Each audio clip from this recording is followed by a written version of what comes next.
impose. Had to take back the flow. Hit it wrong, rough, rugged and roll.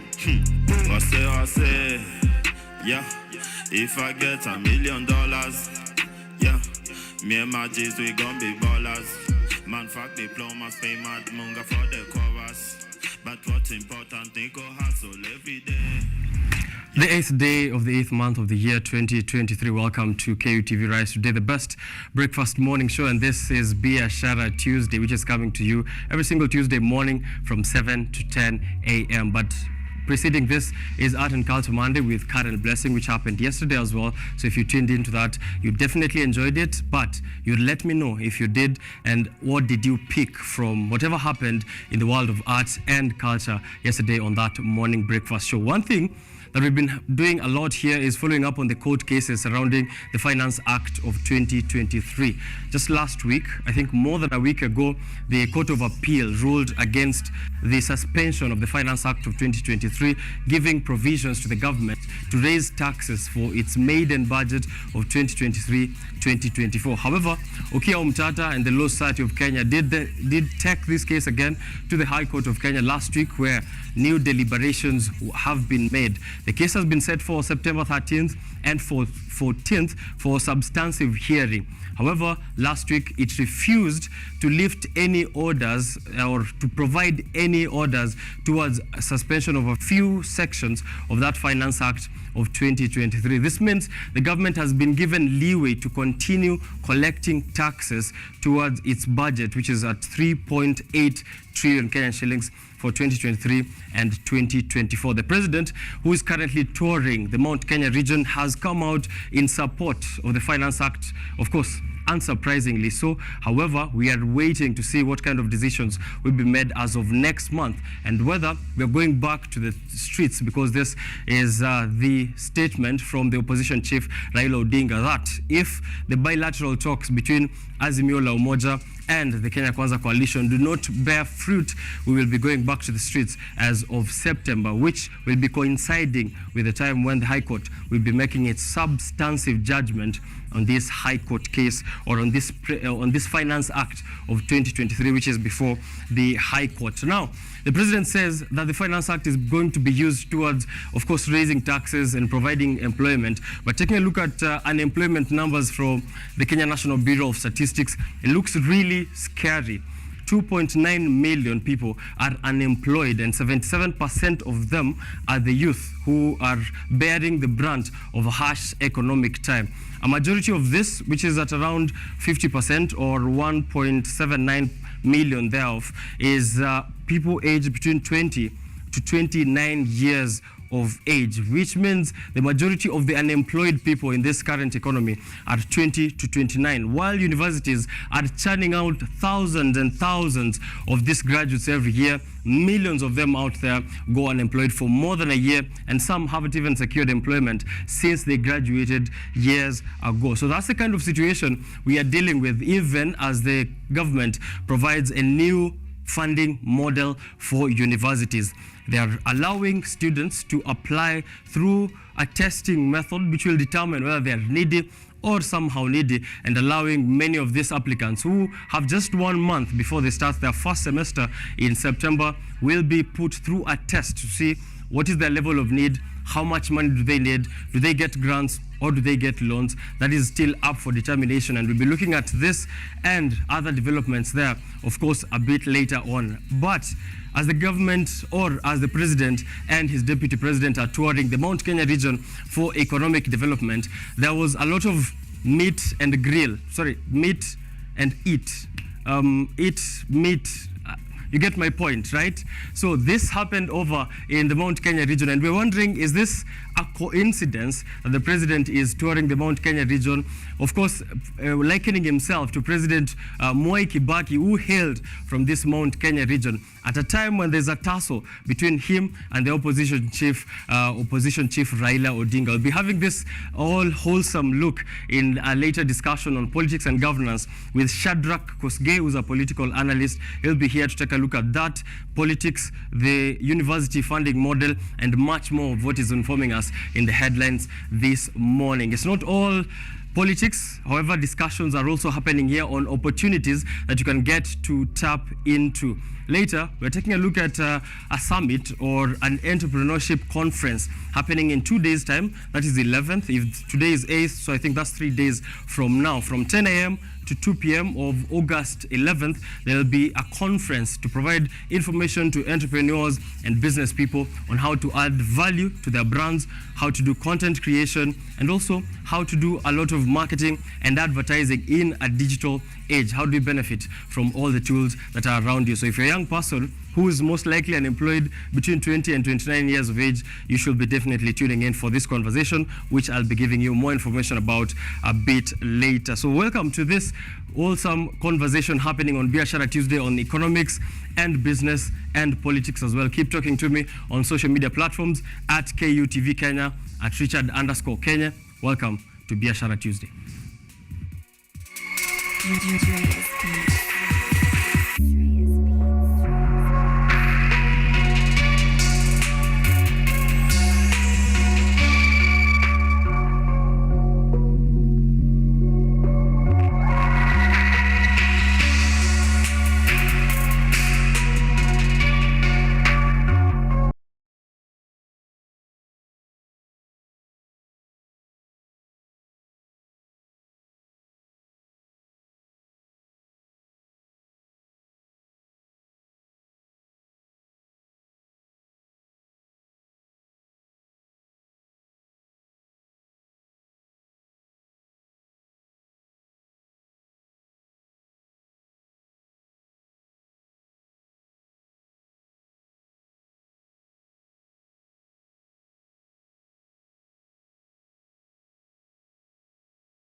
All right, current transport and traffic conditions in the city. Please drive safely. Let us know what is happening out there on the ground. Is there traffic snarl up wherever you are at? Is there any accident that people should be aware of? Or any other road unworthy people that you see? Please give them a shout out. We are not ashamed of shaming them every single second of whatever unroadworthiness or unworthiness they have on those roads. Today's forecast shows that there's highs of only room temperature at 24 degrees Celsius and lows of 13 degrees Celsius. So it's going to be mostly cloudy, and you can please wear warmly as you head out for business or work. But this is what I'm receiving here on what is happening mostly around the Nairobi city and its environments. Transport CS Murkomen, first of all, needs to control bus fares for PSV in a proposed change to the law. Transport CS Murkomen actually seeks to control bus fares for PSVs in a proposed change to this law. So we'll be getting more information there on what the tension looks like between members of parliament who are giving these instructions to the CS. Mathriru says, how does one pay for Nairobi street parking? *647# appears not to work. It's actually a question to Mathrirut, but it's coming from Gilbert OG, saying how does one pay, or asking how does one pay for Nairobi street parking? The normal *647# appears not to be working. If you're in Nairobi, tuambie watu wengine wanafanyaje kulipia parking. How's the traffic along this road right now? And the road that's being asked is the one coming from Kikuyu. So if you're in that side, please let us know. Transforming urban mobility is Kenya Urban Roads Authority, and it's showing here a picture of the Ngong Langata Link Road, which has been finished, and people on that side can let us know how it has eased traffic in that side. Today, CBD has been messed up by police officers who've led to the closure of the Kenyatta Avenue past Nyayo House, so beware of that.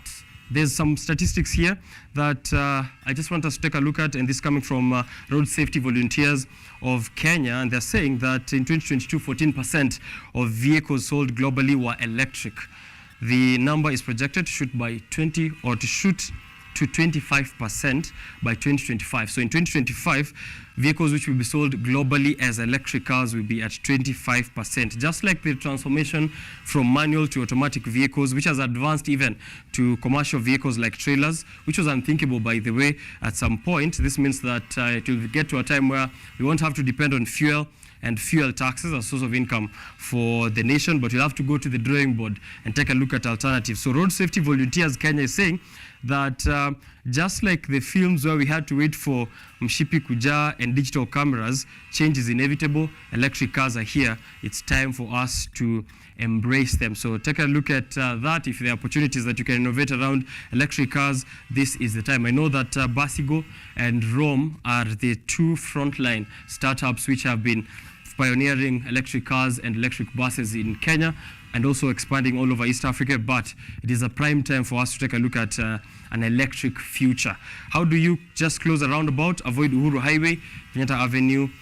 This is especially outbound to Valley Road. Thika Road, not much information, which means things are looking good, but if there are no complaints, maybe people are driving well to work, so we won't be having information on that right now, but if you are out there, please let us know, and we'll be updating you as the show goes on. Going for a short break, then coming back on that conversation on politics and governance. What's happening in the nation, the state of the economy, politics, and any other of relevance to us this morning on Biashara Tuesday. We'll be discussing it with Shadrach Hosgei. He'll be joining me in a few. Don't go too far. Send in your feedback. I'll be looking at it also as we go on.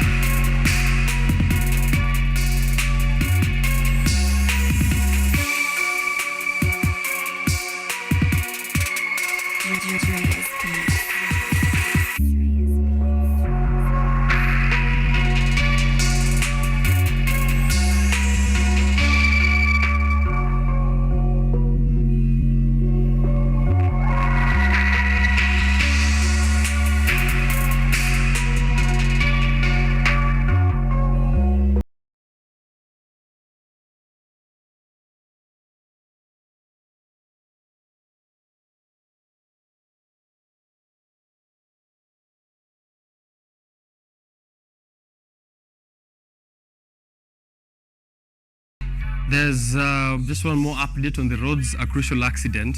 A crucial accident. I don't know what a crucial accident is, but this has happened along Nakuru-Eldoret Highway, so we will be getting more information, but this is from Breezy on Twitter, saying a crucial accident has happened along the Nakuru-Eldoret Highway. That's what's happening out there.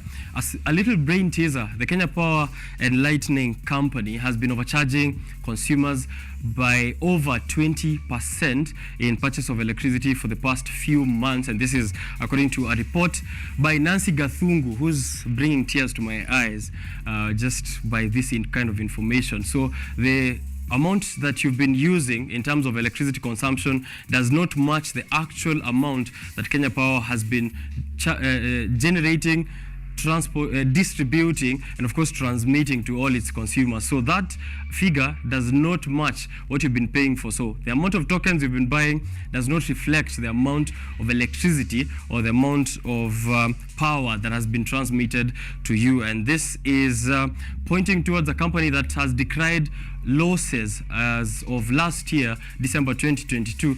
Kenya Power reported a loss of 1.5 billion Kenyan shillings. So how does someone lose money when they are stealing from you, for lack of a better word? That's a brain teaser for you to think about as of now. But becoming later on today, we have an opportunity to be in the company of CEOs. They say that you're judged by the company you keep. And this morning here, we have two of the CEOs who are young, and they have a business conference coming up, a business sustainability conference. We'll be having a discussion on that, but also in what they do individually. Ian Jumwa is the founder and CEO of Inau Agency Kenya, is an event planner and digital marketing strategist. This conference will be speaking about advertising and marketing, as well as adding brand value to your business. So that is going to be a relevant conversation that Ian Jumwa will be having with me here this morning. He's accompanied by Amir Thande, who's also CEO and founder of Kenyan Accountant Diary. We'll be speaking about the Kenyan Accountant Diary, but also on the Business Sustainability Conference. So tune into that and let us know if you have any questions. I'll be giving them to our guest here on the show. Take a look at the developments all around the world, the news bulletin informing us of the direction of business into the few days coming up in the week.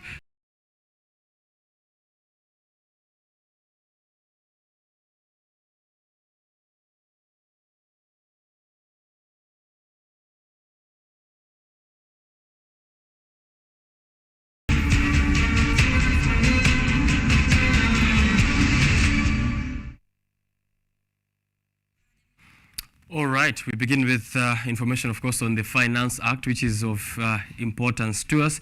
The hearing of the case barring the Finance Act of 2023 from implementation, presented by Busia Senator Okiya Omtata and other petitioners, commenced yesterday, where the defendants and complainants submitted the documents for review.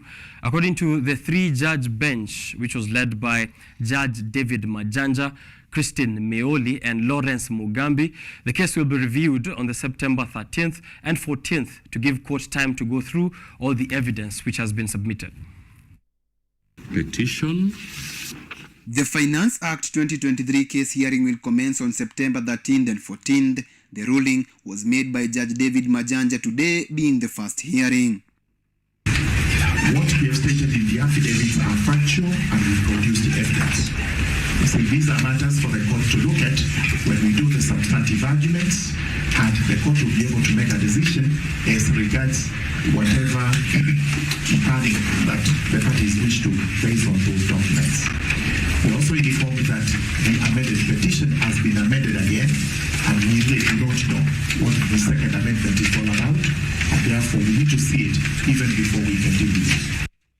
The three-judge bench led by Judge David Majanja, Christine Meoli and Lawrence Mugambi denied Busia Senator Okiya Omtata request to cross-examine National Assembly Speaker Moses Wetangula and his Senate counterpart Amason Kingi about their declarations questioning the legitimacy of the controversial statute in his appeal, claiming that the National Assembly enacted it without consulting the Senate.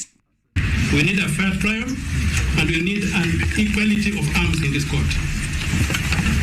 The ruling you have made is really not in my favor. It's prejudicial to my case if those affidavits remain on record and the authors cannot be cross-examined on them. They have made averments which are totally false and constitute perjury on this court. They have manufactured documents and we want to put their feet to the fire. Mr. Omtata, we have made a ruling. I appreciate, my lord, but I think if we go that direction, we are not serving justice.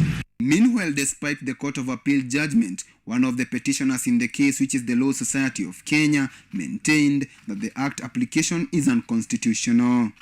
LSK has pleaded to the court to prevent government agencies, specifically the Kenya Revenue Authority KRA, from collecting taxes provided by the legislation, suggesting that Kenyans are already overtaxed. In the budget itself, we have identified a lot of theft. What we believe is theft, open theft by, at this place I would think is the people in the treasury who are fixing things within the budget for them to steal, and it runs into hundreds of billions of shillings. So we are going to bring out all those issues. The Energy and Petroleum Regulatory Authority EPRA Director General Daniel Kiptoo has been asked to appear before the High Court to give an explanation why he should not be held in contempt for disobeying court directive. According to petitioner Okiya Omtata, Kiptoo went on to raise petroleum rates by 8% after the court granted an order banning any rise on July 10. Edward Nyamu, KUTV. Thank you, Nyamu. Bipartisan talks between Kenya Kwanza and Azimio are expected to begin tomorrow, Wednesday, at the Bomas of Kenya. The National Assembly Majority Leader, Kimani Ichung'wah, has put the record straight that the Kenya Kwanza Alliance will not accept any other requests from Azimio and that they will only prioritize the 5 proposals by President William Ruto. Salma Swale has more. National Assembly Majority Leader Kimani Ichung'wah has announced that Wednesday is the day and the Bomas of Kenya is the venue for the bipartisan talks between the two warring political functions of Kenya Kwanza and Azimio. Na leo Mheshimiwa Rais asubuhi nimeongea na Mheshimiwa former Vice President Kalonzo Musyoka na tumekubaliana Wednesday saa 5:30 tutakutana pale Bomas, sio kwa hoteli. Niliwaambia hakuna chai na hakuna pesa ya kununua chai na hakuna allowance. Tutapatana hapo Bomas, tukae chini tuongee. Ichung'wah has taken a strong stance against Azimio, stating that they will not accept any other requests apart from the proposals that have been agreed upon by both sides. These proposals raised by the Azimio One Kenya coalition include the cost of living, audit of the 2022 presidential election results, reconstitution of the Independent Electoral and Boundaries Commission IEBC and related issues, measures to prevent interference with political parties, unfinished constitutional matters including issues of governance, oversight and checks and balances on the matter of boundary delimitation. Na tuliwaambia jana, sisi tuko tayari kuongea mambo yanayohusu mwananchi wa kawaida. Mambo ya kibinafsi, mambo ya kugawa mamlaka, mambo ya nusu mkate, mambo ya handshake, hayo hayako kwa meza ya sisi kuongea na wale marafiki zetu. Roads and Transport Cabinet Secretary Kipchumba Murkomen has stated that the infrastructure sector has been negatively impacted during the protest by Azimio, calling for peace to be given priority in the upcoming talks. We want an assurance as a Ministry of Roads ya kwamba wanasiasa wote, Kimani Ichung'wah akiwa majority leader, akienda kukutana na marafiki wake, condition number 1 wajiandikishe ni kwamba hakuna infrastructure itachomwa tena na barabara haitachomwa matires kwa sababu hatuna pesa ya wananchi kuwaste. Kenyans are now anticipating the round 2 of bipartisan talks in order to determine whether the two warring political divides will solve their differences.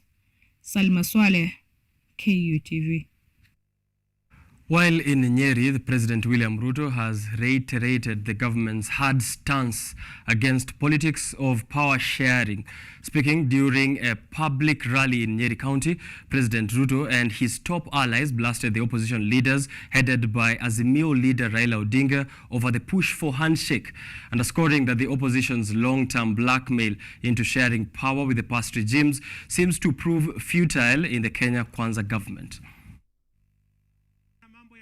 President William Ruto has remained relentless in his stance against handshake with opposition leader Raila Odinga, even as anxiety continues to bite among Kenya Kwanza and Azimio leaders. Walikoroga Moi mpaka wakapata cooperation. Wakakuja wakasumbua Kibaki mpaka wakapata nusu mkate. Wakakuja wakaangaisha Uhuru mpaka wakahama na handshake. Hii ya mahasla hakuna handshake, hakuna nusu mkate. Hii maneno ya mazungumzo mimi kwa roho yangu hata sitaki. Mimi hata ningesema tuachane na mazungumzo. The head of state noted that the country needs a stable and peaceful political environment to revitalize its economy, warning that the government will remain vigilant towards violence and disruption of businesses.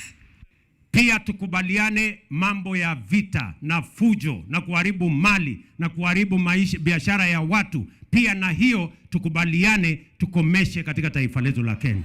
That Raila Odinga and his team must denounce violence as a way of sorting political issues in this country. Akakuja akatuangaisha. Sasa huyu William Ruto, rais wetu, ni mtu ya kuziwa uoga. Si hii ni chuma ya zamani. Na mimi niko hapo. This comes on the back of Azimio's ultimatum regarding the timeline and agenda of the planned talks. Basi sisi tuwe tayari kujua kwamba serikali ni hii na wale wengine waache mchezo. Uchaguzi ulikwisha mwaka jana. Mambo ya kibinafsi, mambo ya kugawa mamlaka, mambo ya nusu mkate, mambo ya handshake, hayo hayako kwa meza ya sisi kuongea na wale marafiki zetu. Deputy President Rigathi Gachagua used the opportunity to sell Kenya Kwanza's policies, comparing President Ruto's reign with that of the third president of Kenya, Mwai Kibaki. Na rais wetu, ile mpango umechukua, ile laini mimi naona wewe unapitia, ni ile ya mzee Mwai Kibaki, ya kupanga uchumi. Na wewe rais, ukifuata hiyo rais njia ya Mwai Kibaki, hao watu ya udhaya watakupenda milele. Na hiyo njia ya rais Mwai Kibaki ndio njia ya kutengeneza Kenya. Even as the government and opposition parties prepare to engage in what they term as talks to unite the country, Kenyans are still to see whether this will ultimately solve the prevailing economic conditions and the high cost of living. Joseph Oyomo, KUTV. Still with President William Ruto, he has launched both stalled and new development projects in his third day of visiting the central region. Ruto has commissioned the Ichamara-Rutume Road and also launched a water project in Tetu and Othaya areas. The president has said that the government will first complete the stalled road projects before launching the construction of new ones, as now Joseph Keys reports. Kariara, Mukurweni, Tetu, Othaya are among the Nyeri County regions that President Ruto toured today in his itinerary of launching development projects in the region. President William Ruto, who interacted with the residents, has given an assurance that government will not launch the construction of new roads until it completes the construction of roads which were planned before. Kabla ya sisi kuanzisha barabara ingine mpya, hizo barabara zote ambazo tulikuwa tumeanzisha tutazitengeneza, tutazikamilisha ndani ya miaka miwili, ndio tuanze zile barabara zingine baadaye. Hii yenu tunakamilisha. Neguo, tunaelewana? The president has hence assured Nyeri residents that the road network between Mukurweni to Kiharu, Kimathi to Rutune, extending to Mehoti, passing through Ishawara to Maseno, and finally Kiriti, will be complete in 1 year. So leo tumekuja hii barabara yenu. Mnajua hii barabara inaunganisha nyinyi na watu wa Kiharu hapa chini pale Kimathi. Si namna hiyo? Kutoka hapa chini Rotune tunataka kusukuma hiyo barabara mpaka ifike Kimathi. Alafu ikuje hapa kwenu. Si ndio? Tutahakikisha barabara zote zenye ziko kwa constituency hii ikiwa pamoja na hii county imemalizwa. President Ruto has also launched water projects in Tetu, stating that the government will embark on constructing the Hura Dam that will pump water to Tetu, Mukurweni and Udhaya, among other parts of Nyeri County. Karimenu Dam in Narumoro is also set to be constructed to supply locals with sufficient water. President Ruto also says that government will start a special economic zone in Sagana, as well as invest 5 billion shillings in the establishment of a Del Monte company, projects that are targeted to provide jobs for 50,000 youths. President Ruto's visit to the central Kenya region kicked off on Saturday and is set to culminate on Wednesday. Joseph Kiss, KUTV. Let's take a look at a very special story here. Daudi Hani, a destitute student from Thika Rescue Center, has managed to beat all odds by graduating with a bachelor's degree in commerce and accounting from Mount Kenya University. This is despite being an orphan. He is joyful that he has achieved his dream. Teachers and government officials joined in the celebrations at Thika Rescue Center, terming the win as a great encouragement to the entire destitutes in the country. This story has been produced by Cynthia Nderitu.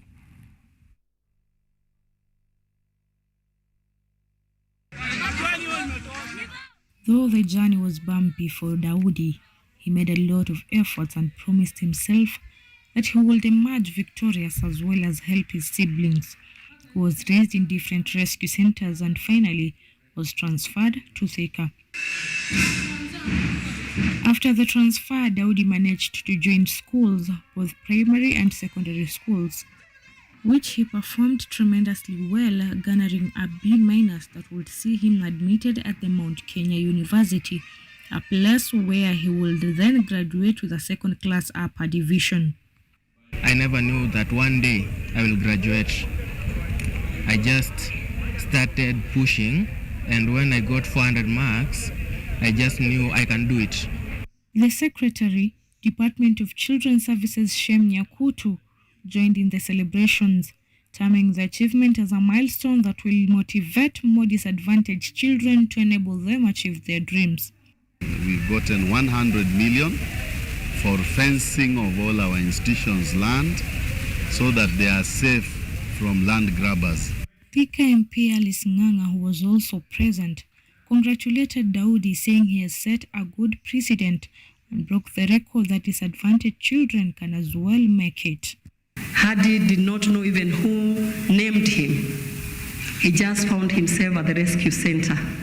But that one never stopped him to become who he is and who is going to be today. So that's a challenge for all of us. Even if there are so many obstacles and challenges, keep fighting. There is a better tomorrow. Ng'ang'a, who is the chair Social Protection Services in Parliament, said her ministry was taking priority in uplifting the lives of the less fortunate in the society, saying every child has a right to education and other essential services just like any other. Salma Swaleh, KUTV. Now, all over the counties, in pursuit of profits, miraa farmers in Meru County are now cutting down their miraa trees, opting for other crops due to poor market prices. Elsewhere in Busia County, sugarcane farmers have been urged to adopt modern technologies in fertilizer application in order to reduce wastage and increase productivity. For this and more in perspective, here is the county roundup.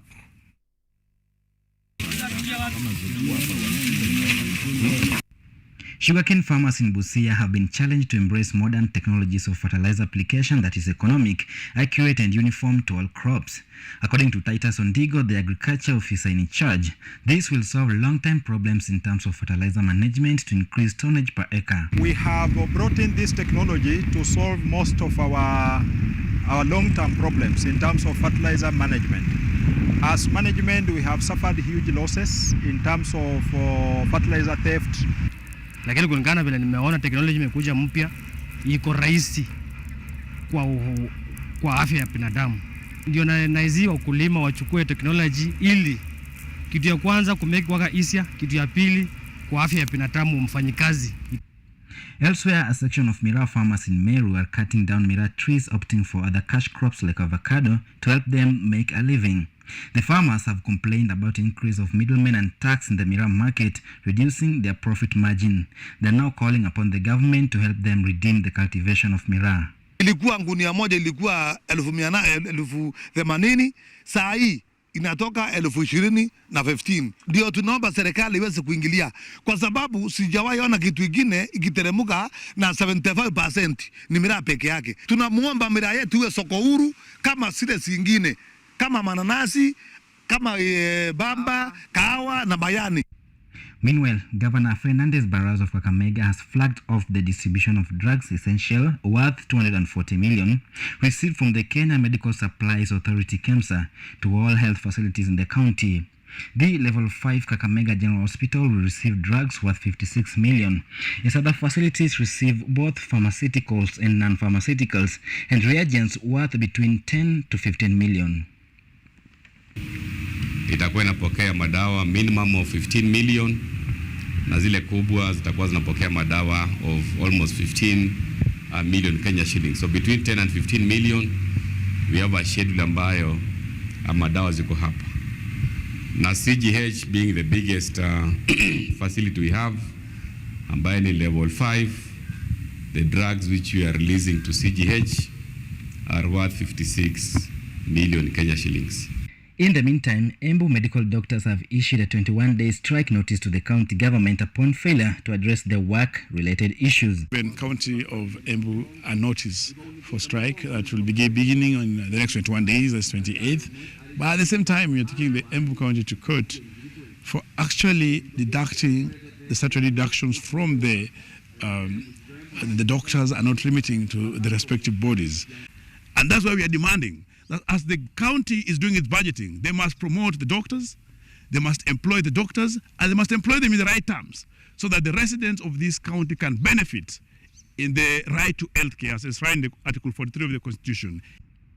The doctors are ready to work but lack environment and resources. Joseph Oyomo, KUTV.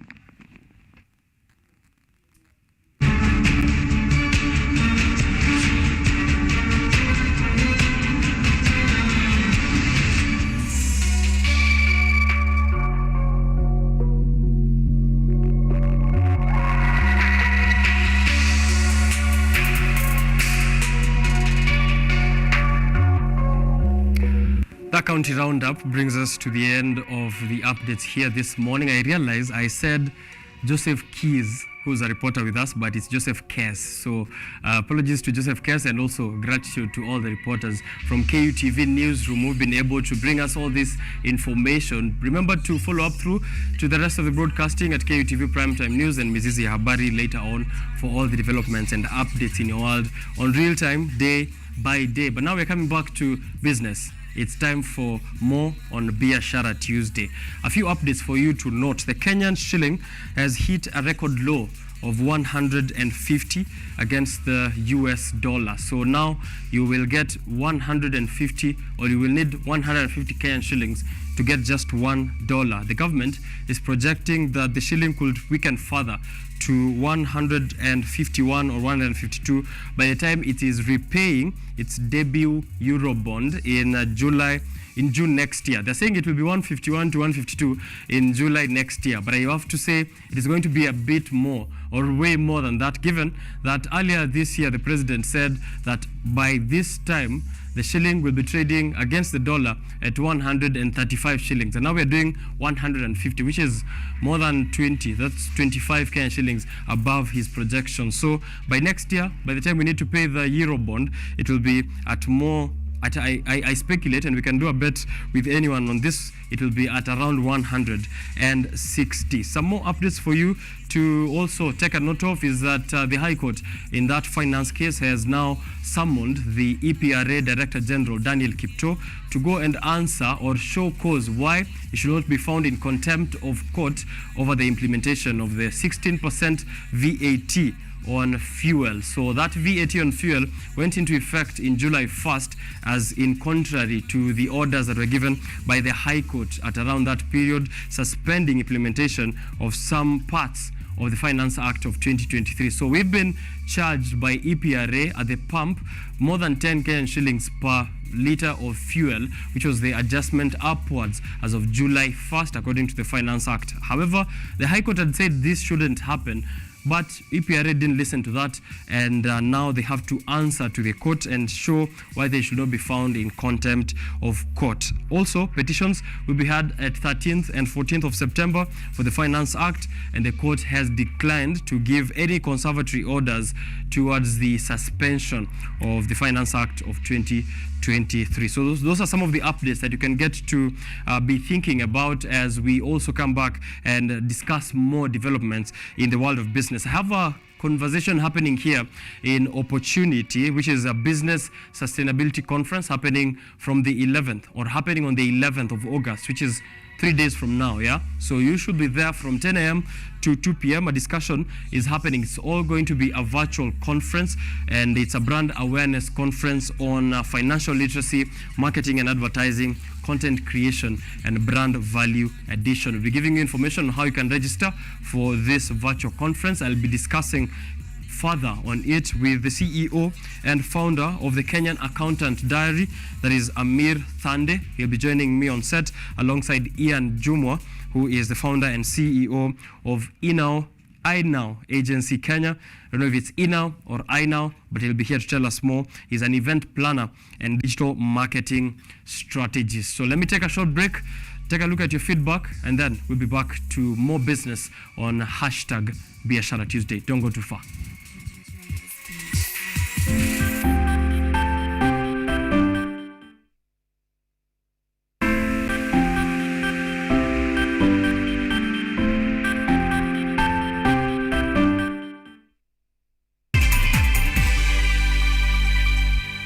Geoffrey, my love, what happened to your face? Is everything okay?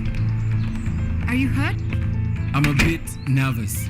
I feel like such an idiot. What brings you here at this time? I wasn't expecting you. What could be the issue? Who could be the person behind all this mess? Those guys really set me up good. Zahara, please, free my son, Egesa. We know that you're the one who put him in there, and you can get him out. Egesa, listen to me. I'm going to be a witness. Just grown to really like you.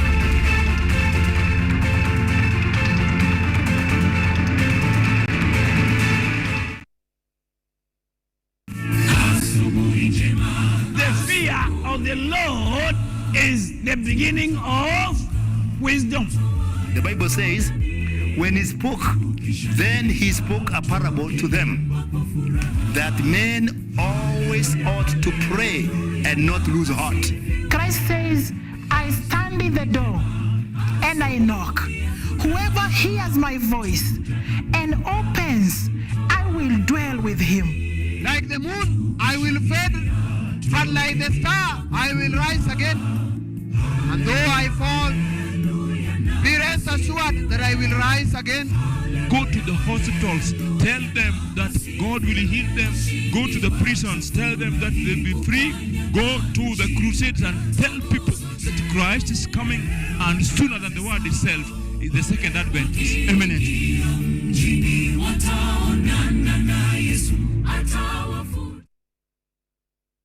Welcome to Children's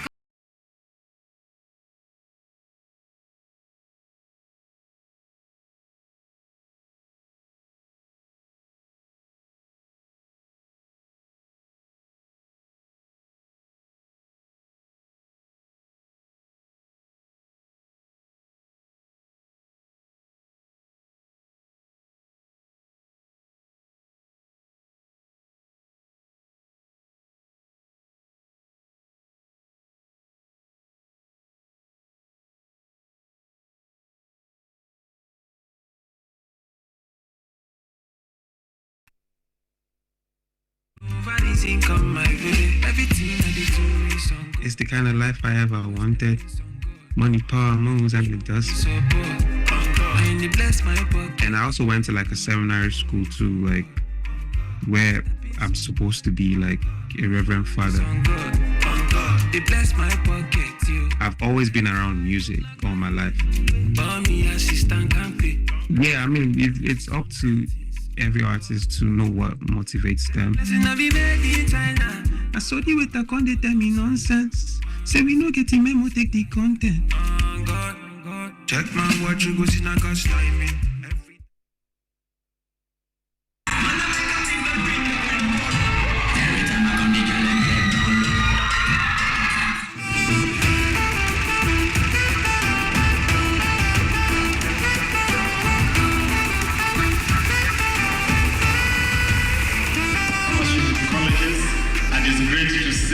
Kenyatta University involved in this. And Kenyatta University, of course, is our premier institution for higher learning.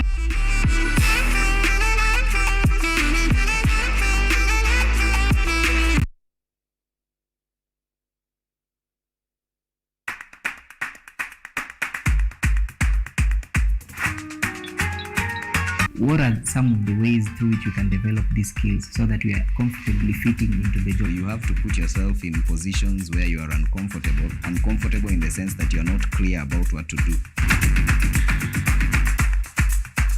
Because I used to work a corporate job before.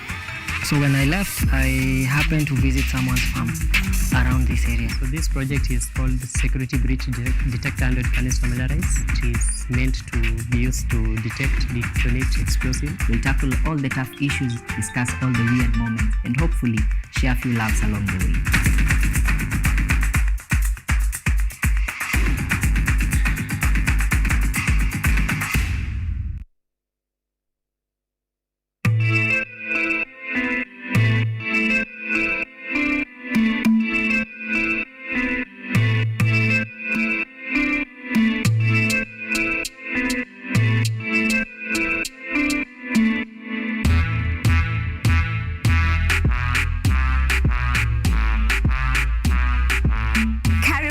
To the Church O'Clock. I'm your host, Esther Becky. And my name is DJ Terrell. We start you off with a word of prayer and get you started with a live transformational worship experience. And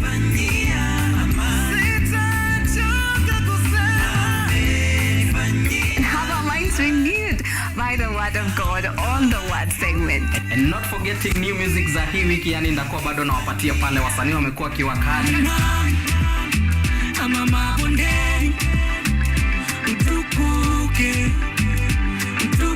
So make sure manzo tune in because zitakuwa zina flow pia pale mixes kwa wingi, yani zitakuwa zina come through, and pia performance yani from our gospel artist hapa on Gospel Art from 7 to 10 a.m. only on KUTV.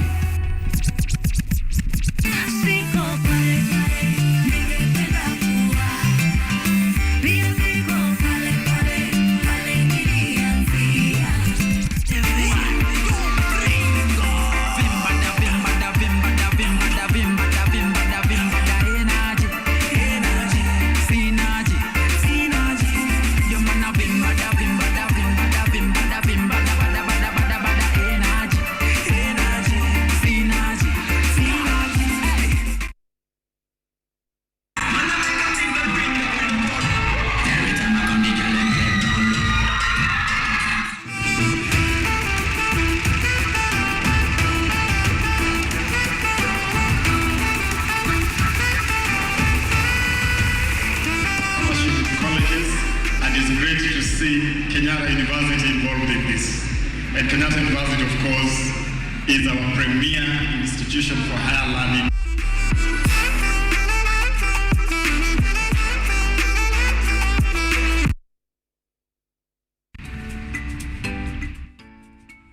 For 3 years since the inception of Kenyatta University Women Economic Empowerment Hub, famously KUE Hub, thousands of women have been empowered economically through research conducted by Kenyatta University scholars. Ni sasa unajua wametufunza sasa tujue hata wamama wanaweza simama mahali wanaume wanasimama. Kwa hiyo biashara yangu ya poshomi, nimejua nikifanya leo, yani you know I'm selling maize na kushaga. So jioni nakuja kufanya hesabu, nitoe expenses, nione income yenye nimepata, ni safe.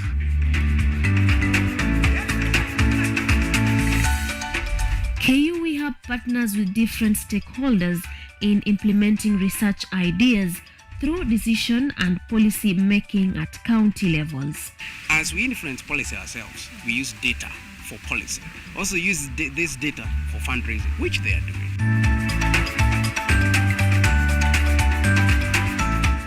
Through their leadership and governance project, KUE Hub visited Bomet County for research to reach their one objective of empowering women in leadership.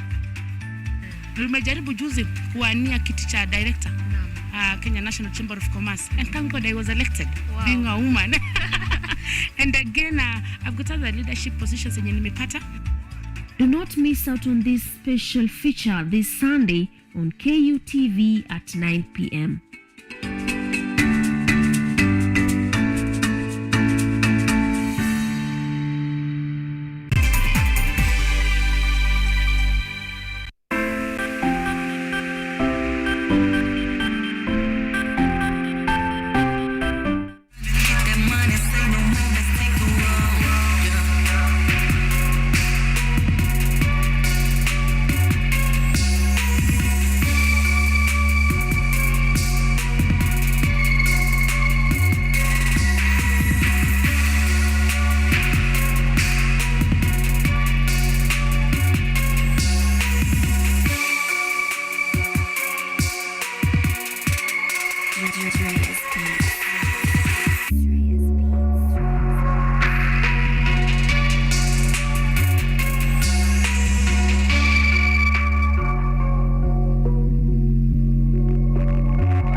Welcome back, and thank you for everyone else who's tuning into the show. Jesse Kimotho is watching us all the way from, well, he hasn't said where he's watching from, but he just said tuned in bright and early to my favorite morning show. So thank you for that. Also, Raul Nyabola tuning into the show.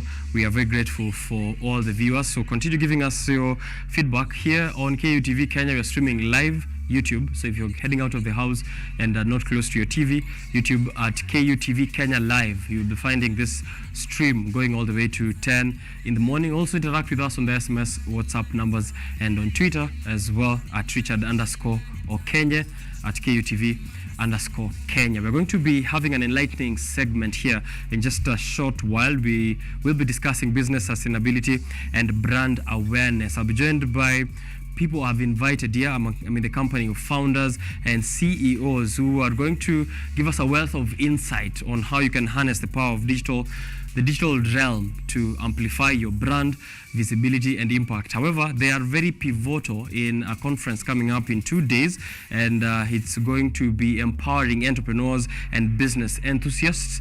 That conversation will be happening in just a short bit, but before I come up with it, there's a small feature I want to play to you guys, and this is also around digital marketing. Think about it. As I come back, one of my guests is a digital marketing consultant, so all the important questions I'll be forwarding them to him, so take a look at it first.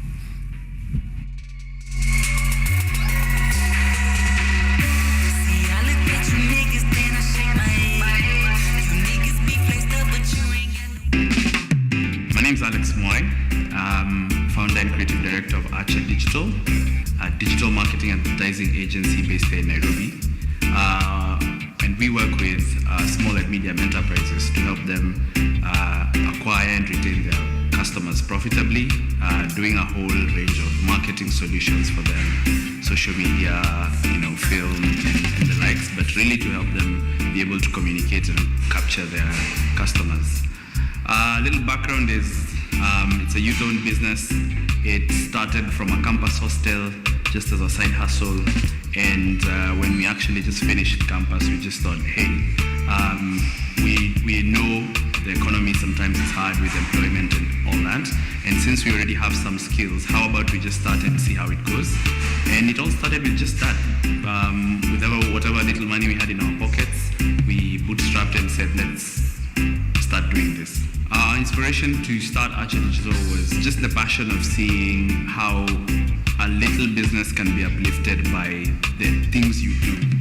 You help a business design a flyer, it can get a few customers. So the background was helping, even when we were in campus, used to help small businesses around the campus that we were in, do some design for them, and just by that, you'd see that they get a bit more customers, they get some traction, they're happy, they come back to you, do more flyers, things like event posters. So it was the impact that you could feel and the happiness you'd see from somebody else, lighting up from saying that you've done something for them, and this something has led them to continue being in business, and they're happy to pay for that. And hence, it felt like something good to continue, creating value and getting paid for your value as well, meaning that you're doing something impactful and something you enjoy. Yeah. I'd like to say that, with I don't know if it was a clear vision or it was just the thing that made us start the business with that same passion. So our priorities, the change has never been there as much. We've continued just to help other businesses in the same small and medium size. I think just being more prioritized to seeing how can that continue, how can you build that to allow that your team can be bigger and better so that it can serve more and more customers, because the vision now is more clear. It's less of Alex needs to do it or another person in the team. It's now a team effort that we can push, and in the end the result can be seen by whoever wants to engage our services and not limit only a small clique of people to do so. So that in terms of the vision, that's the only thing that's changed, is that we are more clearer to say that anybody who's an SME and wants to figure out a way, they can talk to us through our different products or programs, and we're able to help them. Location is very important in many different businesses, including even a service business who, us, for example, we don't need to be at the front of the mall so that people can see and know us, but some businesses do. So when we decided to start our location, it just started with what can we afford at the time, and that used to be our homes. Like we used to just work and bring our work together, maybe we meet somewhere in town and just discuss maybe the projects we've gotten and show each other, because that was within our budget. We got our first office. It was somewhere convenient, maybe it's like our team, where they can come and bring their ideas together, where we could afford, and as well where we could see that our customers are close by. So that was a location. And then we've just evolved as well. Even if we moved to our second location, it became because of that. Somewhere where people can find it easy to come to us, because our job is to eliminate the hardship for the customer. I'd say any business has challenges. No matter how funded, no matter how big you want to start or how small you want to start, there will be challenges. And sometimes I think the biggest one we faced is seeing that we were youth-led business, that we had no past experience in setting up business. We know how to do the marketing, etc., but do we know how to ourselves manage a business, manage operations, human resources? So it was a bit on the information gap, and also funding as well. I would say not that we needed a lot of funds to start, but bootstrapping meant that maybe a vision that you had would take a bit longer, but you'd work hard towards it. So for us, I feel like as you start a business, maybe sometimes you look for some advice or a mentor who can tell you, if you want to grow your business, take 10% and save, or do something like that. So we took a bit of longer time to learn that, but as we came to learn it, some of the challenges are reducing, but even now, challenges still come, COVID, elections, but I think it's to remain very steadfast and be very strong to continue in entrepreneurship. Keep your passion in the front of your mind. I think funding or finance will always be an operational concern for any business. You always need to know where will you get your next money so that you can sustain your operation, so that you can also be profitable. And for us, what we started with, the challenge was to keep very lean.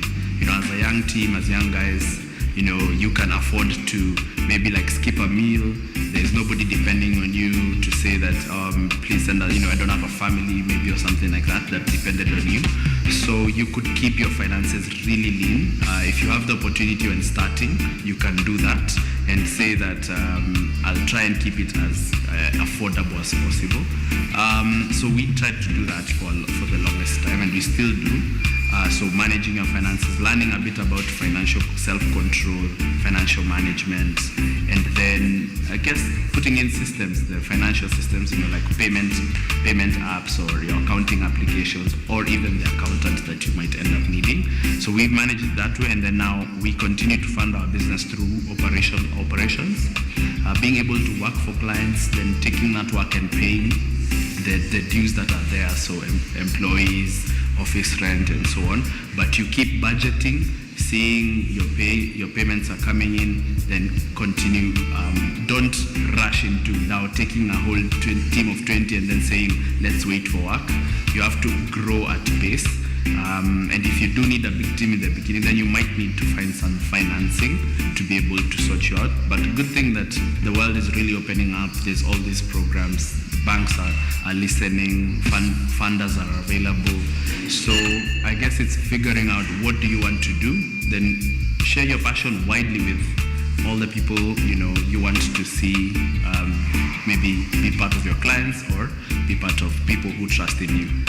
Being in a service business, I think any business as well, just like finance, I think people are just as a strong component. You need people so that you can grow. You need to work collaboratively with people, clients, consultants, and the better you work with them, the better you can see our growth. So when we started, we knew that our people will be a very important part of our business. So no matter what kind of position we were hiring for, even a very entry-level position, we'd want at least to hear the perspective of the people we are sorting from and seek professional advice. If it's somebody who does graphic design, what do they need to have, what capacity, and then start and trust each other like in a partnership and say, this is where we are, we're a startup and we're trying to do this in a very transparent kind of way. And now Source for Talent, there's a lot of youth these days, and they're ready and they're trainable. They're happy to be shown the way. So sometimes, even if your budget doesn't allow, what it can allow you is to be able to grow together. So we've done a lot of training and started with a very young team. So we are growing together and showing the vision so that we can work together towards it.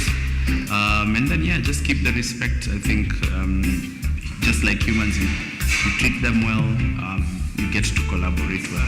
Our model of serving SMEs, not a lot of agencies can afford to help a small growing business because maybe they need larger budgets. So I think the uniqueness is for us, we've always been razor focused on whatever business that comes on board, what's the fastest way we can get them to profitability, or at least getting their return from marketing and advertising so that they can meet their goals. So that's usually our key concern. Then at any stage of a growing or small business, we listen and say, I think we have a training program for you. This one is actually free. We have this one, you can pay this much. So we listen to the needs and tailor the solution to the customer. And I feel that's very unique because there's no SME that's the same. I might own a restaurant, both of us own a restaurant, but this one is here, another one is here. But they all are trying to do business. So our biggest marketing strategy is ignoring the competitors and not trying to figure out what are they doing, but yet focusing on our own product. If I was a restaurant, I would, for example, say, if I make biryani, I'm just focusing on having the best biryani in town. If there's another neighbor who's also making biryani, good for him. Everybody needs to eat. So if you want to eat that biryani, and you can find my biryani as well really good. So for us, it's been, let's focus on having good products for the customers that they leave saying, wow, These guys have really helped us so that we can keep them over a long time and we can continue supporting them. So our biggest marketing strategy has been along supporting customers really well, and then now reaching out, I think, just as well, seeing the solution that you can provide to a business. So we also do our own same social media marketing, digital marketing, websites. We've done the foundations of what needs to be done in our industry. And yeah, we also get customers from that. So within our constraints, we try and do the same. We define success by every happy customer or happy engagement that leads to, I came to you guys, I had this problem. The problem was humongous. We've solved 90% or 50% of it. I'm really happy because my business is moving along and I want to continue being helped. So success for us means continuing to serve customers who have more and more needs. And then also our team growth, happiness to see that our team can grow from a designer to an art director, from as well, obviously the bottom line, if you're able to at least pay everybody and earn your back, you can keep your business afloat and look at it at scale. But for us, the ultimate would be to scale our business to the heights of Africa or the world, to be able to say Archer can support the same SME in South Africa, the same SME in East Africa, and we're able to do that right now remotely. But as we grow, we're hoping, what if we had an Archer in South Africa, another one in Nigeria, and if that serves the customers we'll have then, we'll be very happy. What I enjoyed most about starting the company is I think I'm a person who enjoys a bit of a challenge. So that seeing that what I learned and what's on the ground is something, you learned this, but you have to apply it this way to the real world to be able to earn your keep. So it means that you're always problem solving, you're always being innovative, you're always listening to somebody's passion and need, and you're like, wow, your business, I really love it, I really want to help you like this.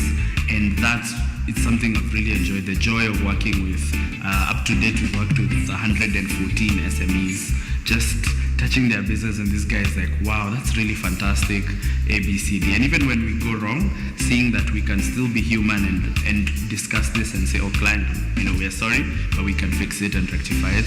I've enjoyed that. I've enjoyed growing an amazing team, growing and working with very friendly, nice people I enjoy to see, to have meetings with and to collaborate on different projects. So for me, that's been the biggest joy so far. I guess my greatest motivation is to see Africa come alive a bit. The youth also find opportunities. I can't change maybe the whole world, but I can change, a small circle of, for example, now the small circle of 114 businesses we worked with and our team that we have. I mean, that's a small change in the right direction towards, what I feel is a good ideal. But I keep being inspired by so many African young business owners, inspired by just people solving real world problems today.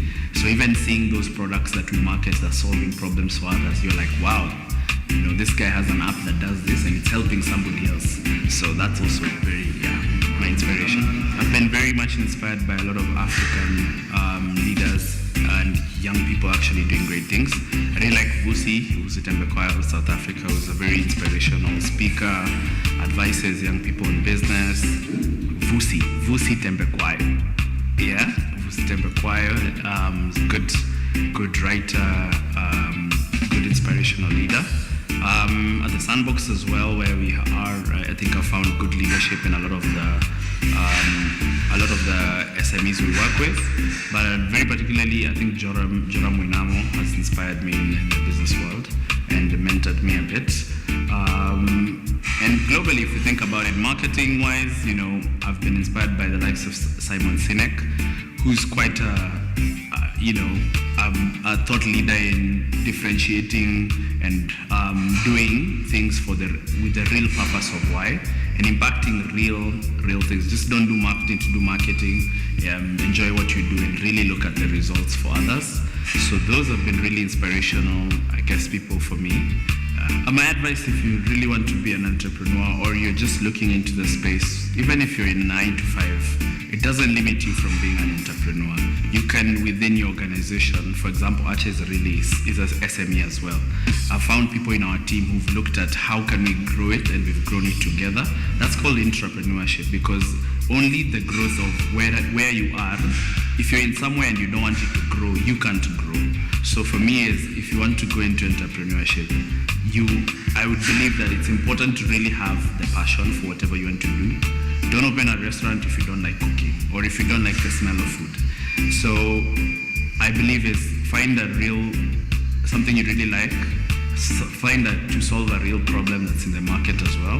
Don't just create an ideal product. Create something that you would ask 5 of your friends, would you pay for this? And they would say, wow, Alex, you have a really good idea. I would.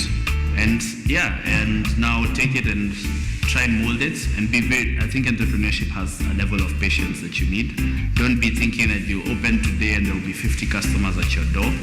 Open and plan and think and come back, and also be very rigid. Not rigid, be very ready to grow into the position. With entrepreneurship comes the need to know so many things, need to connect with so many people, need to learn so many new skills. I think it's very important for you to be able to put your mind into, this is where I want to go. And even in a 9 to 5, don't be settled and content. I know the value these days that any business or anybody in business feels is that if my team just as well can think, how do we go the next step? That's the only way we can go, because I might not have all the solutions. Even me, I just woke up and started to solve something.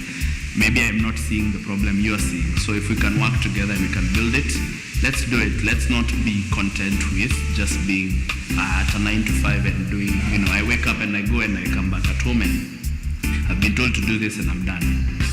Because our work is really wide range with with SMEs. I'd say we work on everything and anything. I think for us, projects involve, film creation, involve digital marketing things, websites, SEO, and what I'm really proud of is that the capacity of what we are doing is being seen, is actually the same things that you will see people globally are doing. So we're doing work, for example, in Egypt, we're doing work in Nigeria, straight from here in Kenya, and we're getting those clients the happiness, the results that they want. So for me, it feels like whatever project we're taking on, we're just looking at how do we get it to the next step?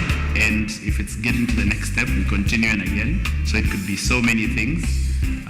But maybe particularly as well, I host a training workshop for SMEs, and I really enjoy, I think, that mentorship and guidance with small businesses. And I guess why I'm very happy to be on this show today.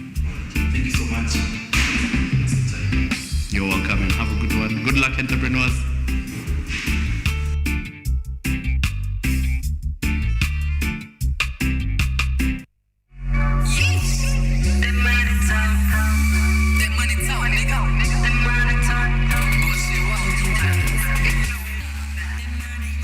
Right, I hope you've been able to note down a few of those innovative approaches from that feature, the intersection of digital marketing strategies and business sustainability, speaking mostly about SMEs, which are budget segment businesses, if I will be appropriate in calling them that. So we're going to have another exciting conversation in just a bit in the company of 2 young founders who have planned a business sustainability conference coming up in 2 days. There's something for everyone. That's what they're saying. Let me take a look at this hashtag here, which is hashtag Brand Awareness Day, hashtag working towards financial sustainability, financial stability. Hashtag working towards financial stability. Something for everyone. That's what they're saying here in this business sustainability conference happening on the 11th of August. That is in 3 days from now. So gear up. It's virtual, which means you can get it anywhere. It is broadcast all over the globe. Whichever corner of the world you're in, you can tune in and see a couple of those activities which are going to be taking place on that fateful day from 10 a.m. to 2 p.m. We're having that conversation though on the activities that you can look forward to, how you can join, what you can get to learn about digital marketing and also financial stability. So in a short while, I'll be coming back. Let me take a break and have a sip of water, and then I'll be right back with you. Don't go too far.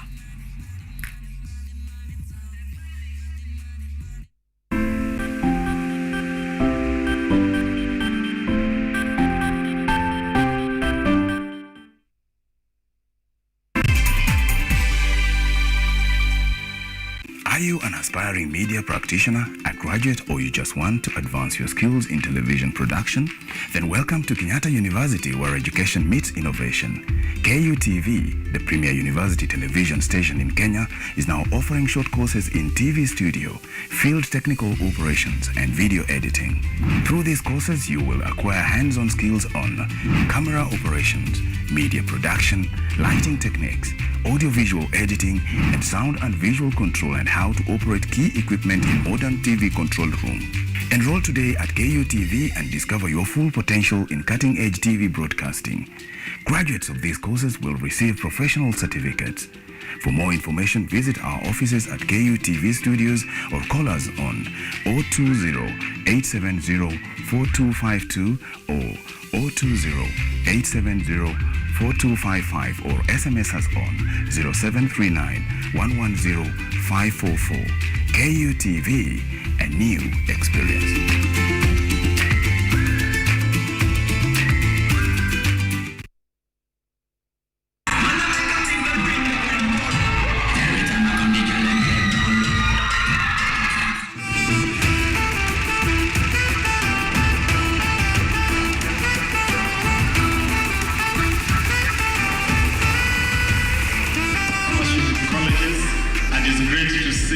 Kenyatta University involved in this.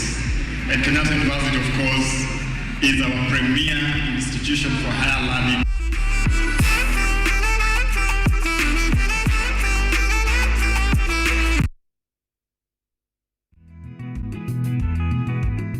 Kutoka kuwa jamii ya kuhamahama na sasa kujumuisha kilimo katika mitindo yao ya maisha. Kwenye toleo la kaunti ya Narok, hii ni Boresha Kilimo, kwani afya bora ni kilimo bora. Kwani kilimo ndicho huboresha maisha.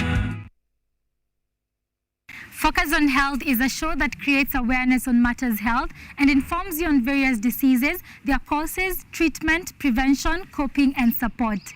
So join me, Bwari Michelle, every Thursday at 7:30 p.m. only on KUTV. You can also follow us on our social media platforms at KUTV Focus on Health on Facebook and also on YouTube, and Health Focus on Instagram, because your health is your wealth. Stay safe and stay healthy.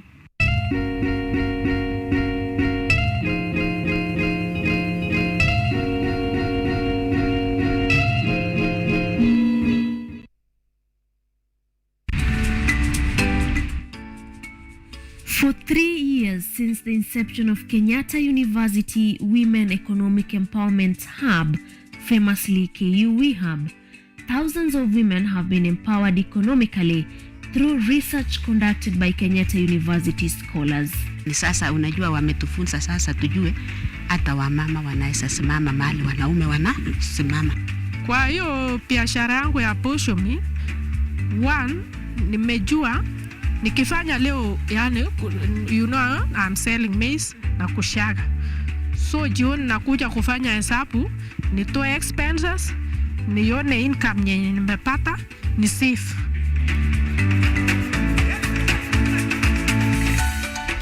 KUE Hub partners with different stakeholders in implementing research ideas through decision and policy making at county levels. As we influence policy ourselves, we use data for policy. Also use this data for fundraising, which they are doing.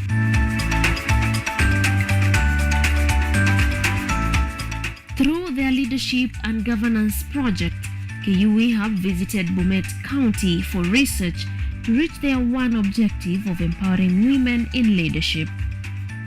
Nimejaribu juzi kuania kiti cha director Kenya National Chamber of Commerce, and thank God I was elected. Wow. Being a woman. And again, I've got other leadership positions yenye nimepata. Do not miss out on this special feature this Sunday on KUTV at 9 p.m.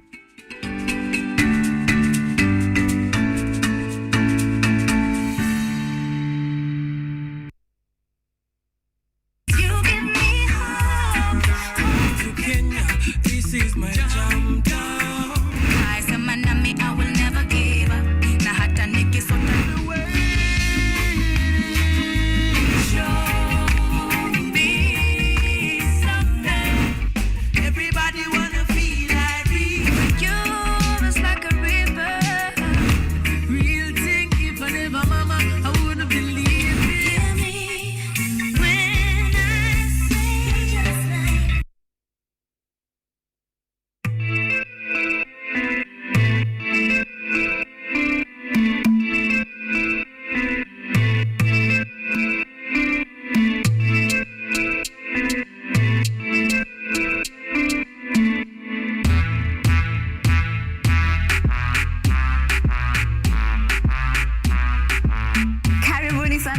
Church O'Clock Show. I'm your host, Esther Becky. And my name is DJ Terrell. We start you off with a word of prayer and get you started with a live transformational worship experience.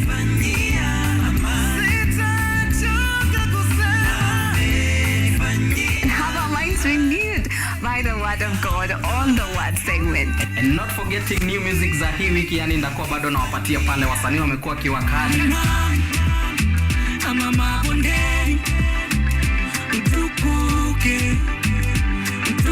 So make sure manzo tune in because zitakuwa zina flow pia pale mixes kwa wingi, yani zitakuwa zina come through, and pia performance yani from our gospel artist hapa on Gospel Art from 7 to 10 a.m. only on KUTV.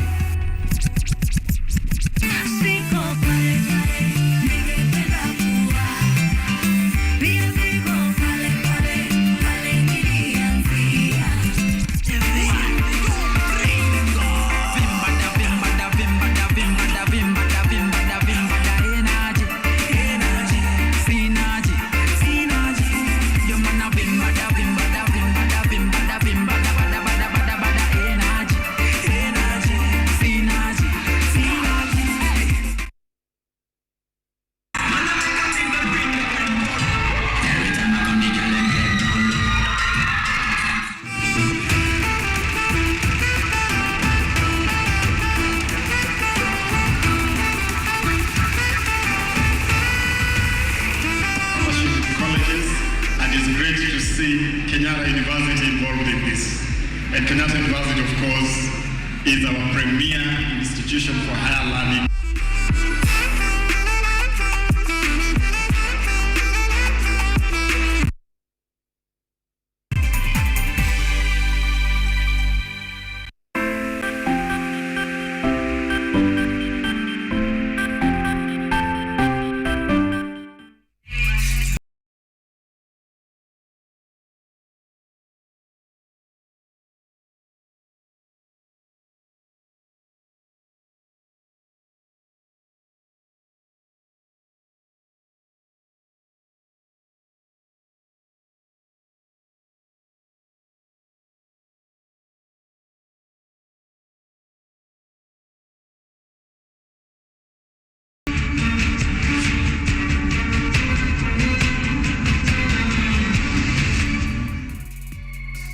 Welcome back to Biashara Tuesday. On Twitter, we go with the hashtag Biashara Tuesday, hashtag Rise. Today, tag me at Richard_OKENYE, and you can also tag the station at KUTV Kenya. I'll be able to see your feedback. DM me as well. Don't be afraid to do that.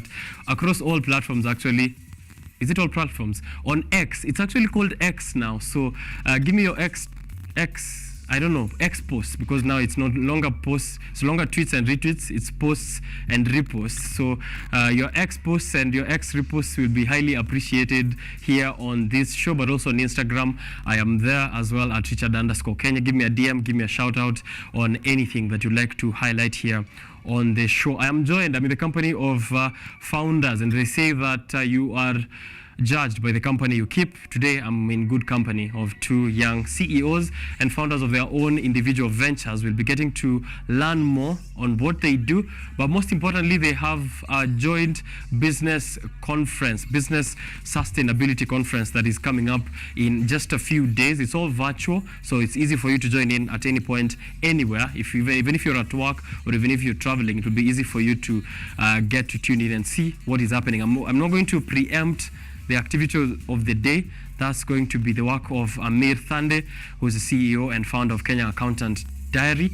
And also on set is Ian Jumwa, who is also founder and CEO of iNow Agency Kenya.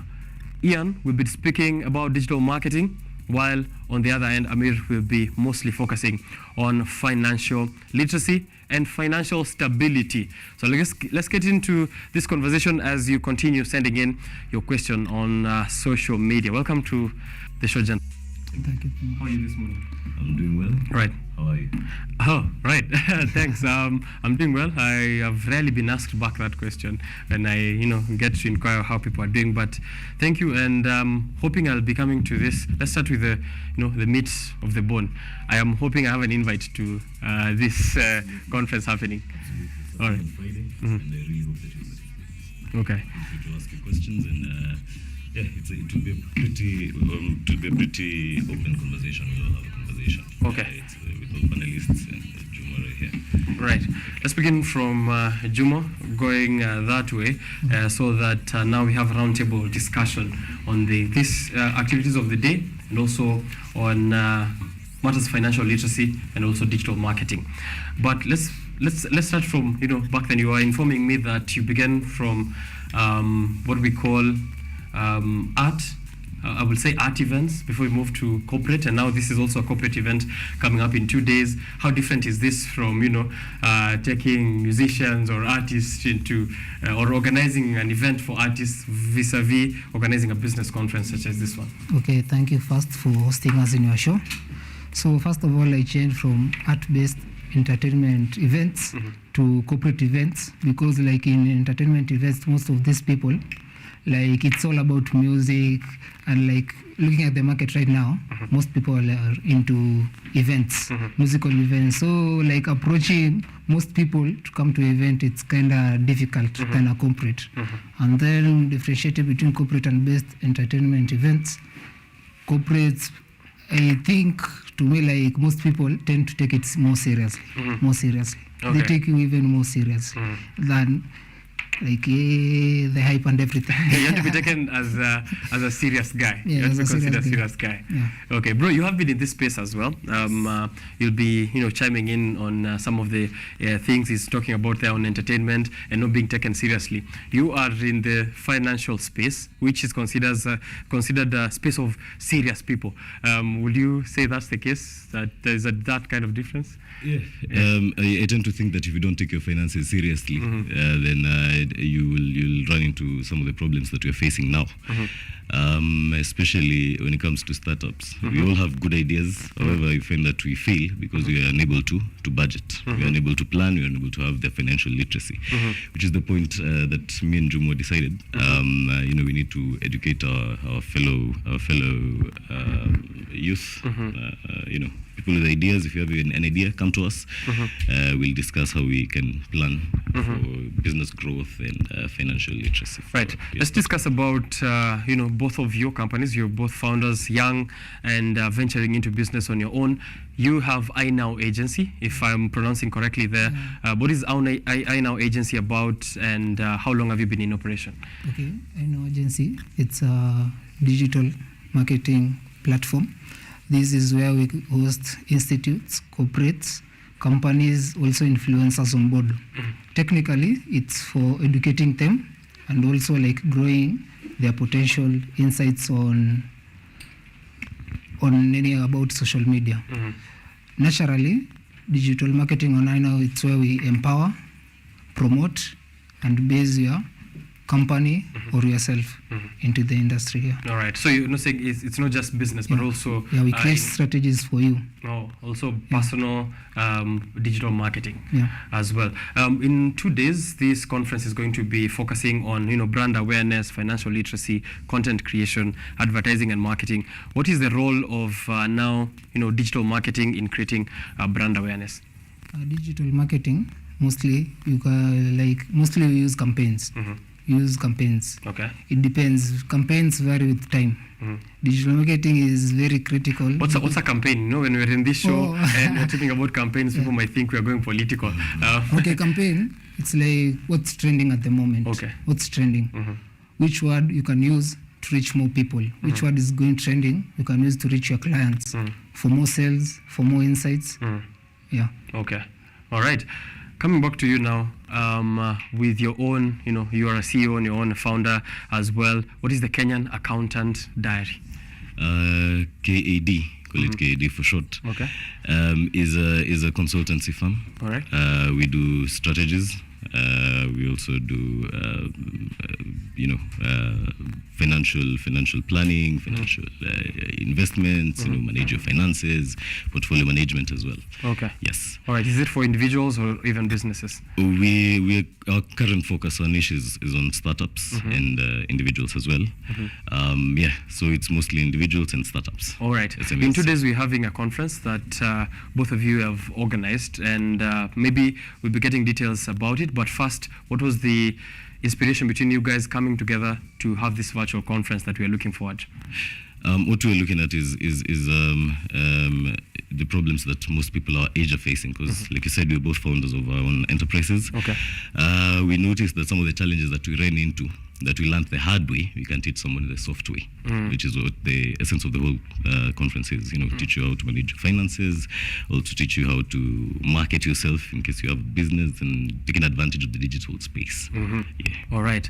Bro, is that also what are we looking forward to in this event, and what inspired, of course, you on your own side to join with the Kenyan Accountant Diary to begin this conference? Okay, first of all, we joined also to do brand awareness.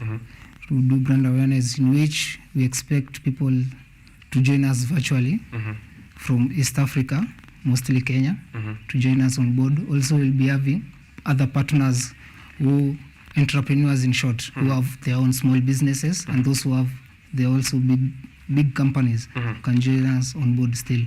So we'll be giving them a chance to showcase also their products during the panels. We still will be having a panelist for digital and marketing, digital creation and marketing, which is me, and also we'll have him for accounting. We'll also have another person for content creation. Okay. Yeah. Now, because we are telling people to embrace digital marketing and some strategies here and there, what insights or what strategies have you used for this event itself as a digital marketer to promote it or to push it towards brand awareness? How have you effectively used your tips for this particular conference? Okay, first of all, we have used the use of media. Use of media, you can see us now at KUTV. Yeah, we can count this as well. Yeah, we can count this. We have our media partners who are Radio Legion. Also, we are using our social medias platforms. We are using emails. We are using also ads and small clips from our content creators. Yeah. All right. Coming back to you, Amir, what conversations are we looking forward to around financial literacy and financial stability? Because I see here one of the hashtags of this conference, if I can pull it up real quick. The first one was the hashtag Brand Awareness Day, which I'm guessing is mostly focusing on his digital marketing. And then there's working towards financial stability. What kind of conversations have you set up around this? We're looking at value addition and making use of your money. Because it's not a matter of having money in your pocket, it's what you do with the money that matters. So we're looking at how we can add value and forward thinking. I'll give you a simple example. Today the dollar hit 150 shillings, right? Yes. However, if you saved your money in Kenya shillings, it would be losing value, right? If you saved in dollars, you'd be hedging, and then you'd be adding value in your savings. You can take advantage of making investments. If you're a risk taker, we can talk about the level of risk that you want to take and what you can do with your money. If you're averse to risk, then you can talk about hedging, and also other sustainable investments that you can have. Are we expecting panelists, as he said, from his side? Are we also expecting panelists from the finance side? Yes. Okay. There'll be two of us talking about finance, me and an amazing accountant. So we'll be talking about that. We'll be talking about, what you can do better and the challenges that most people are facing. Because, like you said, there are people who've been there. There are people who've had the experience. So we're trying to teach you from our own experience. It's a conversation that we'll be having. Yes. Okay. You said you're focusing on startups in matters of financial stability, which I'm guessing are categorized in the small and medium enterprises that we speak mostly to here on this show. Why focus on this kind of segment of people? Because we find startups fail because of lack of strategizing. You cannot strategize well enough. You also find unapata pesa alafu unashtuka. Wengine wana expand so fast. Because I keep telling people, when you see a company expanding too fast, that's a red flag. It's always a red flag. So most people don't see that. They think that growth is growth. No, it's sustainable growth. It's taking a step at a time, one brick on top of the other. That is what we're looking at, yes. All right, great. Coming back to you, while still sticking around startups, digital marketing, when you introduce it to a small enterprise, atakwambia sina pesa ya kutosha ya digital strategies. What is the expense like, and is there a cost-effective strategy towards digital marketing? Yeah, there is. There is most businesses in Kenya, I can say, most of them, according to my analysis, they don't need like opening a shop to run your business. if you have a right strategy, you can do it online. But most people confuse marketing with posting. Posting is not marketing. Okay. Posting is not marketing. You can have an Instagram account, you are posting, but that's not marketing. Okay. That's not marketing. Where does the marketing come in? Marketing comes in when, like, pay the ads. Like, you should have a strategy. Okay. You should have a strategy. If I do this, I will reach my audience. After that, the better part about digital marketing, you get the response direct from your clients. People tell you, like, we need this and this, we need an upgrade in this and this, we need this and this, we need this and this. And you, as a digital marketer or someone with a business relying on digital marketing, you will need a ROI, return on investment. Yeah, Right. you need a return on investment.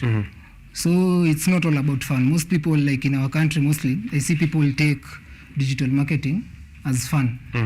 Most they take as fun. Me, if you go through my social media accounts from TikTok, it's just business throughout. All through. Okay. Yeah, business advertising, such. Okay, so are you saying there's no space for fun? Sisi piga banta kidogo hapa na pale. That comes when you have now the content creation. All right. Yeah, okay. content creation part. Okay, we'll get to the content creation there and see how can effectively also integrate within the digital marketing strategies. But let me hear a bit on finances while I'm still on that SME startup level. I've asked about a cost-effective strategy towards digital marketing, and then maybe for a startup that doesn't have that, or a small business that has a financial gap, how would you advise they do?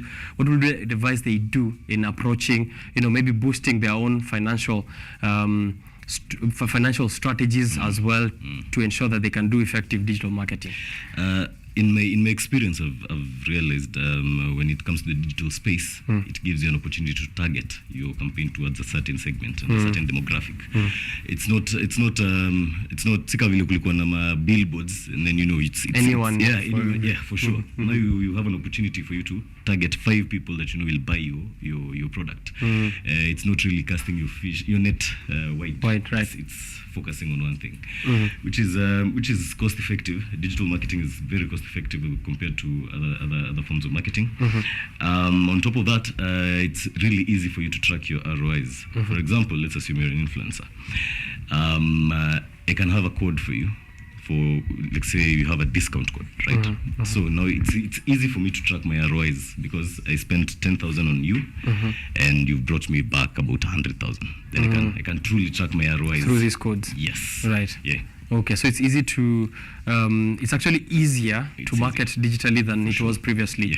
Yeah, through maybe influencer marketing and some of those other ones that... and the best part is it gives everyone an opportunity to market. You don't have to have 100,000. You can have 5,000 and still have a small campaign. Right. You have 100,000 and still have a bigger campaign. Right. It depends on your budget. I think it will go even as low as, I don't know, 500 or 1,000 on Facebook and Instagram. For sure. So nobody's left out, regardless of your business or in your budget and your finances. It doesn't matter. You've got an opportunity to market yourself. Right. Bro, while we're still on those metrics, data, what kind of data should a business be looking at when they are maybe conducting before, during, or after a digital marketing strategy? Is there data that they can take a look at and then feedback from that to improve their business? Okay, yes, there is. Like for us as in our agency, we have 3 phases. Okay. We have the discovery mode, we have the brand consultation, and we also have the development and marketing strategy. So in the first phase, it's where we identify your product or what you do. Afterwards, we look at your competitors. What are your competitors doing in the market, digitally and the traditional method, like without digital marketing? The means of billboards, branding, matatus, buses, and such. Okay. After that, we go to the brand consultation, which is graphic designing.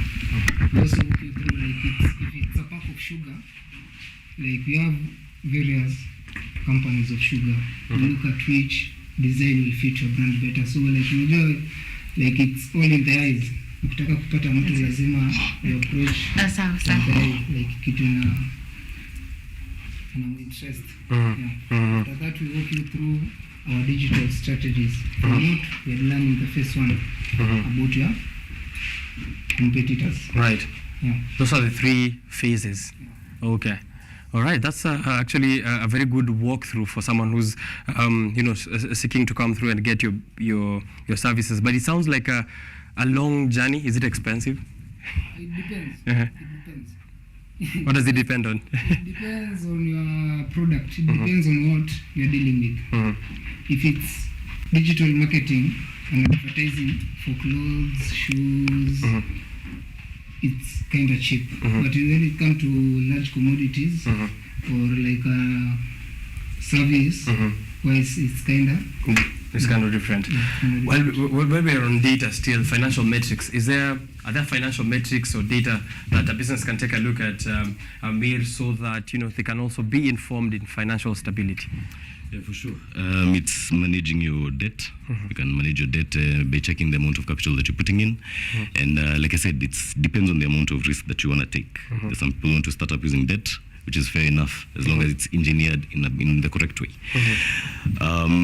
Then you can also, there are those of them who decide to have capital in cash, which is still fair enough. But then I tend to tell people it's best if you're motivated by debt. Debt is a motivator for you, because if you're using your own capital, you rarely will look at your break-even point, the amount of money the amount of sales that you must make for you to pay back your debt. However, when it comes to capital, it's still waters. Okay. It's still waters that they don't really motivate you as much as moving in a river. Yeah, so those are some things that we look at. We also look at the number of sales that you need to put in, the revenue, and the operation costs. Because most people do not look at the operation costs. They want to start up and then they pay everybody 100,000, 500,000. It depends. So operational costs, we cut operational costs as well. Okay. So right now there's a lot of economic uncertainty, the current climate. Is there a way for financial resilience to also be present as we grapple with all the issues that are happening? I advise people usually to have cost centers. Allocate every single cost towards your expenses to every single cost center. That way, when the economy hits as bad as it might be, as bad as it might get, then you can decide this is not an important expense. You can cut down on that. You can decide to spend more on marketing or decide to cut down on marketing, spend more on salaries and so on and so forth, depending on the industry that you're in. Yeah. All right. Let's talk about content creation here in terms of value addition with my man here, the digital marketing strategist. Content creation, imekuwa mingi saizi. There's TikTok lives, there's, TikTok videos. People keep quoting TikTok videos to me on this show that they maybe have seen my face somewhere out there in digital marketing. But how does content creation bring value addition? Traditionally, companies have shied away from content. Hiyo ni vitu ya watu wa Gen Z kujirecord, but it seems that there's something to it. It's not just people having fun on social media. How does content creation bring in addition to value addition to a brand? Okay, first of all, most people like entertainment. Entertainment is top notch. So we find most people like to promote an service, product, or anything, you'll need a content creation. So you'll need someone. But mostly it's not just for everyone. It's just not for everyone unless you have analytic about the campaigns which are going through. Like for example, you can see most companies, you can see most of the adverts on TV. It's just a content creation, a clip, funny clip or something running through. But at the end of it, it has left with some information about the brand. That's true. Yeah, it has left with information about the brand. So it leaves you in a better position. You laugh, but then, you've seen something there that's relevant to the business. Now, when a business then is picking a content creator for influencer marketing, should they focus on one that aligns with their brand? Because there's a very thin line and a debate mostly on, you find someone leo ana push diapers, kesho ana push Arimis, kesho kutwa ana push mama mboga, kesho kutwa ni politics, then it becomes a whole confusing space. Traditionally we know ukiingia kwa TV kama unaona ni advert ya Coca-Cola, itakuwa advert ya Coca-Cola, mambo imeisha, right? Kesho utaona huyo jamaa tena anakuambia kuhusu kitu kingine ama kitu kingine. Is there a way to navigate those murky waters? And how should a business approach getting a content creator relevant for their digital marketing strategy? Okay, first of all, you should take someone who has like good numbers. Good numbers, that varies a lot. Good numbers, hata kama ana good numbers, you should like guide you because he or she is a content creator. Numbers ni followers ama engagement? Engagement mostly. So naweza kuwa na 1,000 followers lakini mimi ni a better content or influencer marketing than okay. So like I've worked with various influencers. So you get most of them like they submit their content. But even the company sisa zote itachukua zote like iko saa zingine itashinda imekatiliwa because they are looking for what can fit them. About someone taking various hapo unategemea talanta yako. The enemy is poverty. Yeah, the enemy is poverty. If your enemy is poverty, it will fit you well. Yeah, okay. So you can do anything as much as of course the brand message is well communicated. I have a very tricky question here for you, Amir, and it's about the current situation ambayo tuko. So there's many ways to navigate these political and tough economic times. You could save, you could invest, you could buy shares, you could decide to hold on, hold your money and wait. What's the best advice pro bono to us here and also to our viewers on, what's should I hold my money back, which sometimes could be a good investment strategy, and then invest later? I see here Safaricom has dropped in market dominance in NSE, so which means it's cheaper to get stock there. Should I buy there or should I wait until things are a bit stable before I can put out my money? For sure, it's better when you invest. Holding on to your money is losing value by every single day. Even now as you speak, your shilling has lost value. The amount of money you have in your pocket now is worth less in the next minute. So it's better, in as much as I encourage saving, it's saving and investing, not keeping your money. And then you find it depends. You can assess your risk. It depends on the amount of risk that you want to take, because the stock market is it's more or less gambling. So it depends on the amount of risk that you want to take. Either way, the higher the risk, the higher the returns. So some will say it's high risk right now with mass protests. Kama mtu anataka kuinvest CBD and wants to start a shop in Ronald Ngala, sasa atakuwa like na nikiweka alafu maandamano ini disruptie business kila wiki. Sorry? It's calculated risk. Okay. It's not just risk taking. Not every risk pays off. It's calculated risks that pay off. Okay. So again, he talked about brick and mortar shops. You don't really need that anymore. Whatever you can do without having a shop. So that's also the risk that you can take. Okay. Yeah, pretty much that's pretty much it. All right, gentlemen, let's speak about the business conference again once more, and in depth. What kind of panels are we expecting? Activities from 10 to 2 p.m. Those are a couple of hours there for people joining in the live stream. What will be happening from 10 all the way to 2? We can start with you. Okay. First of all, we'll be having the panelists. We have different panelists on board. We have accounting panelists. We have brand additions panelists. We also have digital and advertising panelists, and we also have content creation panelists. Our objective for the conference is to educate people, young entrepreneurs, business owners, and yet to be business owners on how to manage their finance. Hakuna vile utaingia digital marketing without having a good management of your finance. Utapata umemwaga pesa tu bure. Like wase wanasema kinaweza kuramba. Usipojipanga kinaweza kuramba. So you need to be well set. Apart from that, we'll be giving chances to young entrepreneurs to showcase their products there, and also content creation at top notch, because every brand needs audience. A brand without an audience, it's a corpse. That's true. Yeah, it's a corpse, because like if me have my own company of sugar, people need to confirm people are buying my product. So even when you have a content creator, he gets an engagement almost 50k views. People will see like Kuna watu hapo wako interested. They're interested. Okay. All right. What? So we're looking at having a conversation. Basically, we all share experiences, and then we find common ground for all of us. Okay. I think 6 panelists, each and everyone has their own experience, So that's what we're looking at, having a conversation, basically around finances and about marketing and content creation. Yes. Right. What channels can people use then to join? Because I understand it's virtual, so and it's free. I hope I'm not giving any wrong information. It's free and it's virtual. Where can they find the link and the necessary information? I will be live on Radio Legion. We'll be live on Twitter Spaces, Kenyan Accountant Diary, Our Agency, and Radio Legion on all platforms: Twitter Spaces, YouTube, Facebook, and Instagram. Okay. Yes. Let's get that again. The pages that people should be checking out. Kenyan Accountant Diary, Our Agency Kenya, and Radio Legion. Yeah. All right. I want us to take a very short break in between so that we can get your last remarks. But I believe you each have a paper, and we will be now having a look at a few things that we do here, which is questions.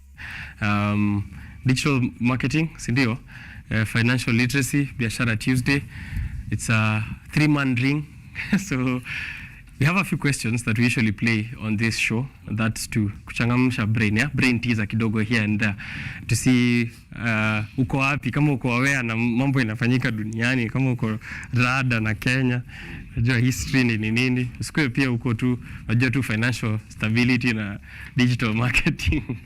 So if you're at home, we are going to be playing here what we usually do and mark against each other. So ni maswali ninapatiwa pale, hata mimi sijaiona before. I am the reigning champion, I always say. I've beat every single guest who's come to this show. And yeah? Smart guy. I'm waiting for my first defeat. I'm like Mayweather. Niko tu na KOs tu nimepiga watu hapa kwa issue. So let's get those questions, alafu tuta exchange papers, tuta mark against each other. Tunapewa 10 seconds per question. Alafu tunapatiwa 10 seconds per question, alafu tunajibu. So for this time, I'm going to allow one of you to be my co-host and read the questions from there. Just look straight here. You can see it, right? So you read us the first question. Wewe ndio examiner, lakini bado sote tunajibu. Unatusomea swali ya kwanza, tunajibu, alafu tunaenda next, ndio? Let's go. What's the first question saying? What is IPO in full? What is IPO in full? Yeah. Let's go.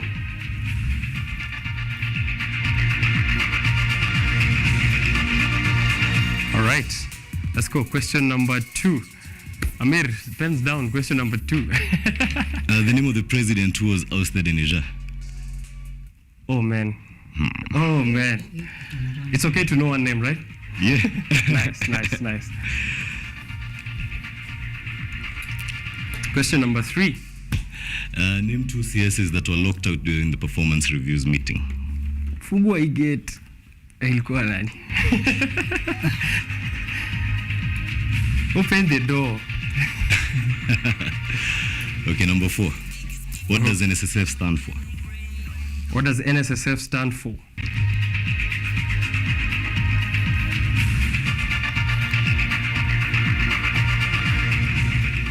All right, question number 5. Which is the longest river in Africa? Na msikopi hapo bro. Which is the longest river in Africa? Let's go. Question number 6. What is the tallest building in Kenya? What is the tallest building in Kenya? What?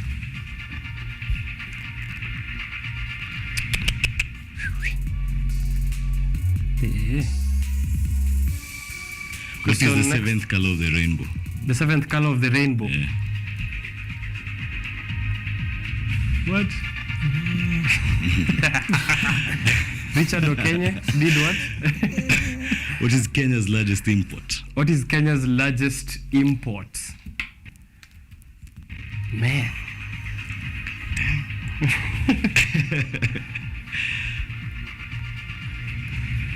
All right, and last question. We don't seem to have it. If we can get that replayed from my director so that we finish up. If you're at home, endelea kutuambia kama umefika wapi so far, alafu tukitik, you will get to know what your score is. If you beat me, I have something for you. If you beat me at home, leo hii imeenda. What is Kenya's main source of income? What is Kenya's main source of income? Taxes.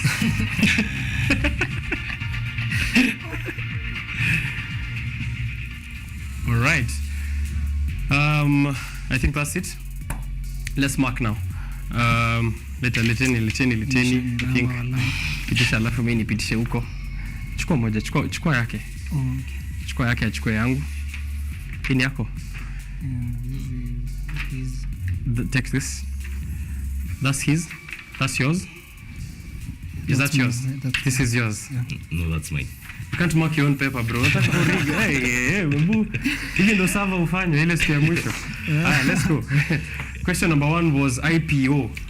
IPO is initial public offering, right? Yeah. Okay. Wow. So that's the answer to the first one. Unasikia mwenye amesema wa? Hajapata. Haya. The ousted president of Niger. I wrote Mohammed. He wrote Mohammed. I wrote Mohammed. Not Mohammed. That's all we know. What's the full name? It's Mohammed, so we get it. Mohammed Bazoum. That's what I hear from my director on the other side. Question number 3, the CSs who are locked. Name 2 CSs who are locked. Kila mtu ameandika Kuria kwanza. Notorious. So I don't know, it's 2 CSs. If someone wrote one who, that's half a mark, right? So half a mark on Kuria. I wrote Kuria and Kindiki. I know Kindiki is correct. Yeah, okay. You only had Kindiki. All right. Next question, NSSF. What does it stand for? National Social Security Fund, I believe. Only a national look, I give up. All right. Next question was, what is the longest river in Africa? That has to be River Nile. Easy peasy. Tallest building in Kenya. It has to be UAP Towers. Britam Towers. Britam Towers. Is it? It's Britam Towers. All right. Times Tower.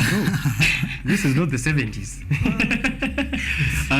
Next question. What is the 7th color of the rainbow? Violet. Okay. The mnemonic is Richard OKENYE did something. So, and then it ends with violet at the end. So no, Richard OKENYE and violet. Kenya, bro. Yeah? Can't be Richard OKENYE. Richard OKENYE. Can't be. All right, it's violet. Next question was, what is Kenya's largest import? What is Kenya's largest import? I don't think I wrote anything there. But here I see sugar. It can't be sugar, no? What's the answer? It's petroleum. It's petroleum. Hapa leo wanafunzi wanauma nje. Next question was, what is Kenya's biggest source of income? I said taxes, but it can't be that. I wrote agriculture. And the answer is agriculture. Oh man, I'm such a good student. Agriculture, and I have a blank here. Ebu weka hapo score tuone. Niliambia mtu akinibeat leo mniambie. This is, do I say the scores? Yes, I say the scores without the name. Okay. Someone has 3.5. I'm not saying who it is, but someone should take it.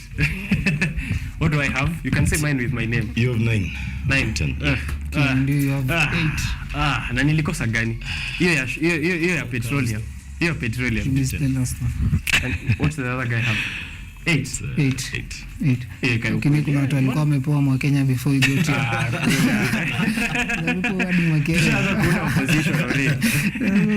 So, lakini usiende maandamano. Let's have a dialogue here. All right, thank you guys for taking part in that fun session, and I'm hoping everyone at home has also taken up a chance to do this brain teaser. Tuambie umepata ngapi? Be honest. If you beat me at 10, because I only didn't answer 1. Mbona sikujua ni petroleum? Did you know it's petroleum? I said it's food largest stuff. import. You said food stuff. That's our biggest export, though. Anyway, and also now finally to get the final word from you guys about the conference. This is a chance to sell it once more, people to be excited about it, and then because it's a value addition, digital marketing, and also financial literacy. Say just a word about each, relevant to, of course, your both of your companies and your ventures. I'll begin this way, and then we can wrap it up with Amir. Okay. Jordan Peterson says, if you're afraid to start now, in 5 years you'll still be in the same situation, only worse off.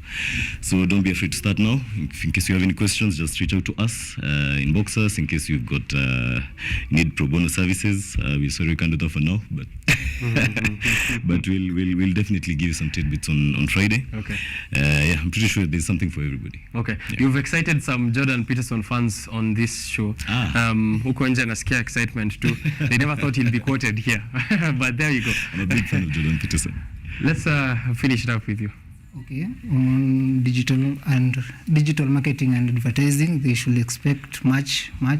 We'll be going through the 5 C's on digital marketing and the also 6 P's on digital marketing, which they include competition, customer consistency, and also customization.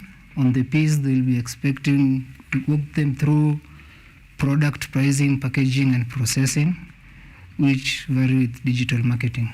Apart from that, they all welcome to join us virtually on Thursday. Where how quote hata Sakawa.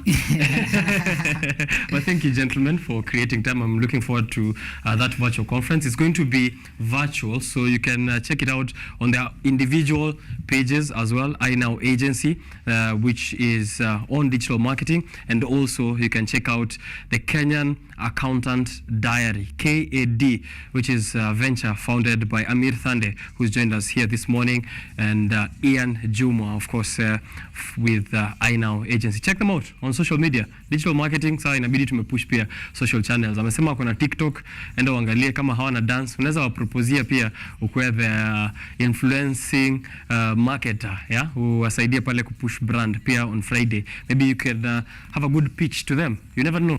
They might have something for you, but on Friday, they definitely have tips for you across financial stability and marketing. Thank you for, I see a hand here. Okay, I'd said one, like a brand without digital marketing, it's a corpse. That's a line of Bill Gates. Oh, that's Bill Gates? That's Bill Gates. Because you can't have a brand and you don't have engagement with your customers. Okay. So yeah. So quote Bill Gates. So ame up Jordan Peterson kidogo. Sijui kama uko na Elon Musk twende juu zaidi.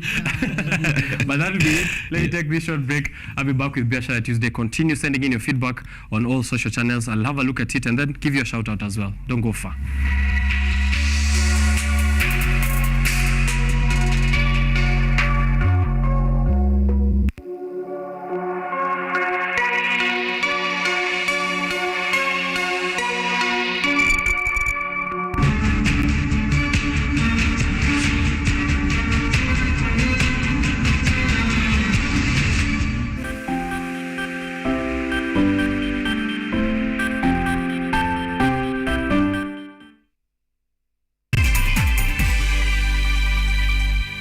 Geoffrey, my love, what happened to your face? Is everything okay? Are you hurt? I'm a bit nervous. I feel like such an idiot. What brings you here at this time? I wasn't expecting you. What could be the issue? Who could be the person behind all this mess? Those guys really set me up good. Zahara, please, free my son, Egesa. We know that you're the one who put him in there, and you can get him out. Egesa, listen to me. I'm going to be a witness. Just grown to really like you.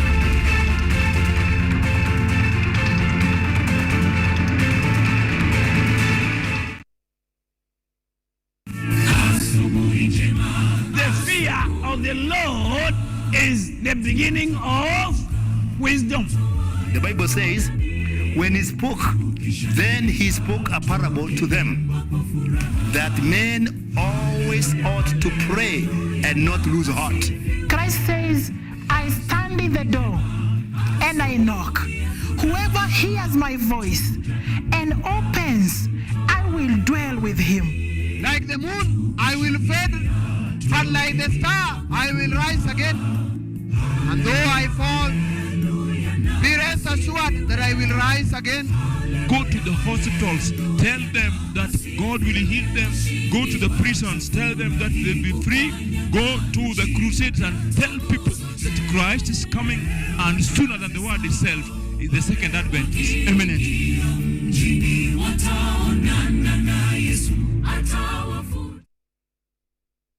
Welcome to Children's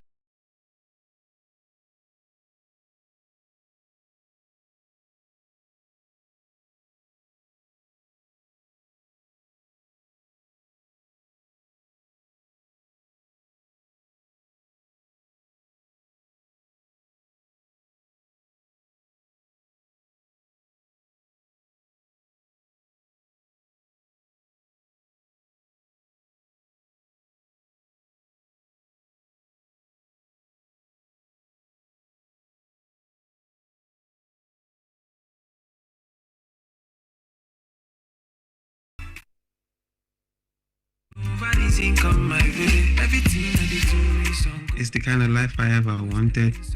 Money, power, moves, and the dust. And I also went to like a seminary school too, like where I'm supposed to be like a reverend father. I've always been around music all my life. Yeah, I mean, it's up to every artist to know what motivates them. I saw you with a con, they tell me nonsense. Say we no getting memo, take the content. Check my watch, you go see na God's timing.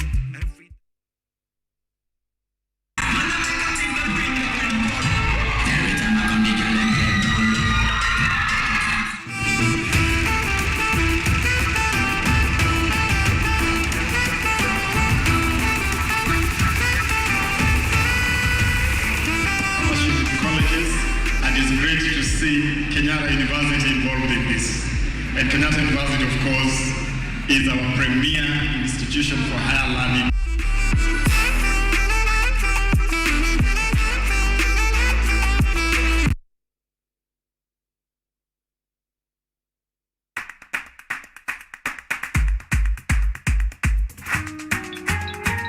What are some of the ways through which you can develop these skills so that you are comfortably fitting into the job? You have to put yourself in positions where you are uncomfortable in the sense that you are not clear about what to do. Because I used to work a corporate job before. So when I left, I happened to visit someone's farm around this area. So this project is called Security Breach Detector and Readiness Familiarize. It is meant to be used to detect, detonate explosives. We'll tackle all the tough issues, discuss all the weird moments, and hopefully share a few laughs along the way.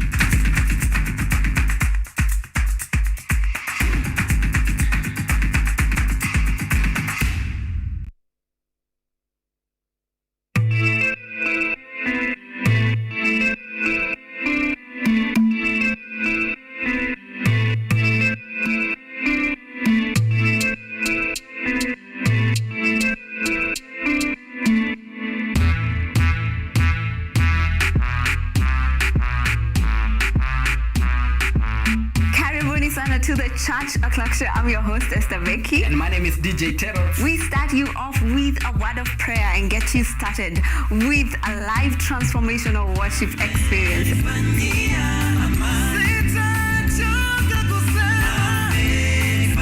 And have our minds renewed by the word of God on the word segment. And not forgetting new music za hii wiki, yani ndakuwa bado nawapatia pale wasanii wamekuwa kiwakali.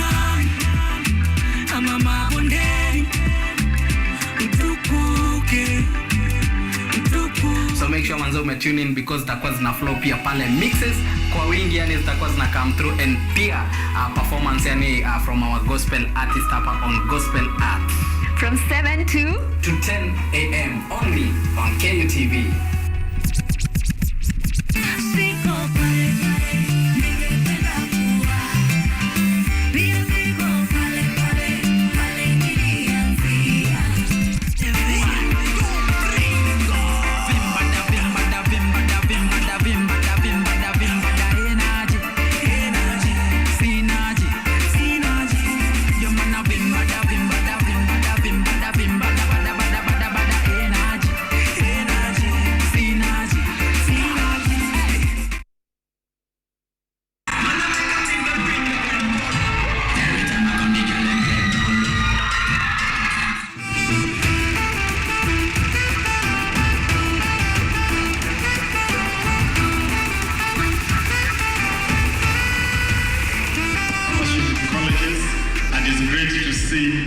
Kenyatta University involved in this.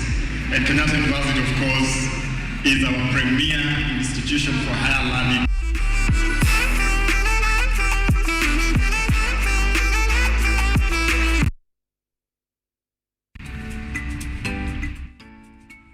For 3 years since the inception of Kenyatta University Women Economic Empowerment Hub, famously KUE Hub, thousands of women have been empowered economically through research conducted by Kenyatta University scholars. Ni sasa unajua wametufunza sasa tujue hata wamama wanaweza simama mahali wanaume wanasimama. Kwa hiyo biashara yangu ya posho nimejua nikifanya leo, yani you know I'm selling maize na kushaga. So jioni nakuja kufanya hesabu, nitoe expenses, nione income yenye nimepata, ni safe.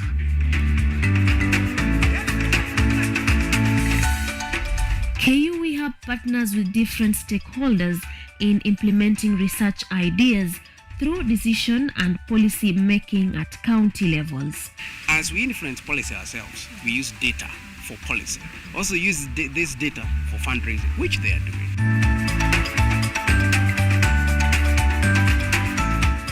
Through their leadership and governance project, KUE Hub visited Bomet County for research to reach their one objective of empowering women in leadership. Nimejaribu juzi kuania kiti cha director Kenya National Chamber of Commerce, and thank God I was elected. Wow. Being a woman. And again I've got other leadership positions yenye nimepata. Do not miss out on this special feature this Sunday on KUTV at 9 p.m.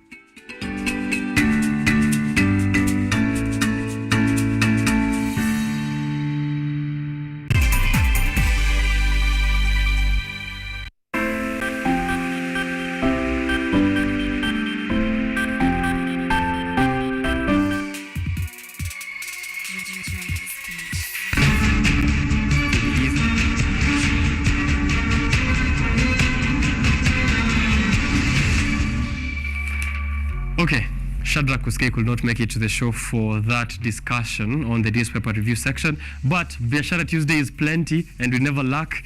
We are joined here by a very interesting guest, a special guest on Biashara Tuesday for the first time from the KUTV newsroom.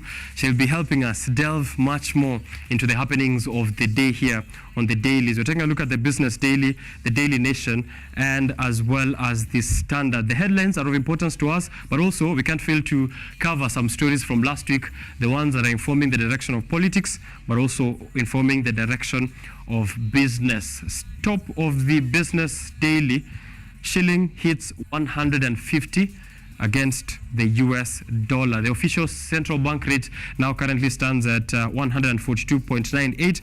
However, in other places where you will be exchanging for the dollar, you're getting it at 150. Who are the major casualties? Debt repayment, because we pay it in dollars. Imports, because we import in dollars. So business is going to be tough.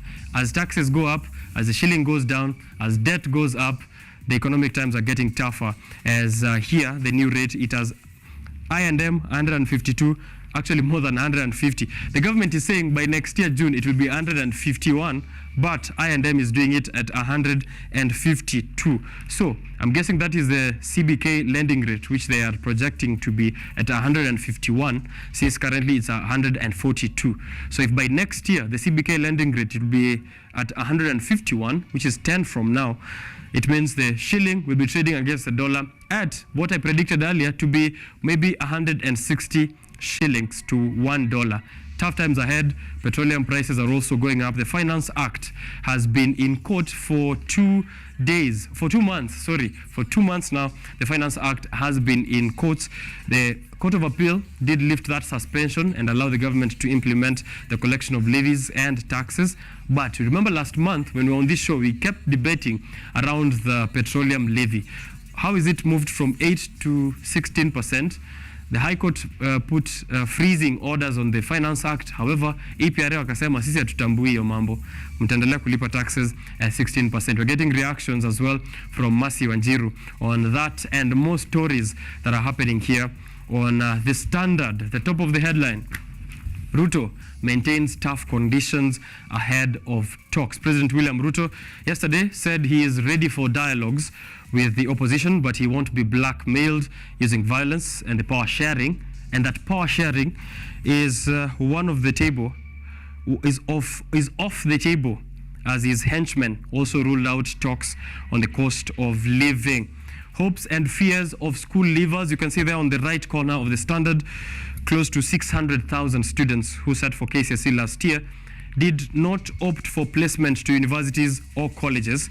For some, the cost was prohibitive, but for others, it was out of ignorance. But ignorance for more than 500,000 students, and it's just a month before the first semester kicks in across universities in the country. What will be the fate of these students, including the new university model that is diverting away from what was previously, and we'll be discussing exactly how that looks like. To wrap it up, we'll have a look at also the Daily Nation, and top of the headlines is a forced NYS-style drill for students. There's going to be mandatory 3-month community service after senior school, as well as 9 months upon completion of university and college. This will be required mandatory of graduates before securing employment if education reforms by this presidential task force are implemented. Yani, ukimaliza high school, lazima upige zako safi pale 3 NYS community service.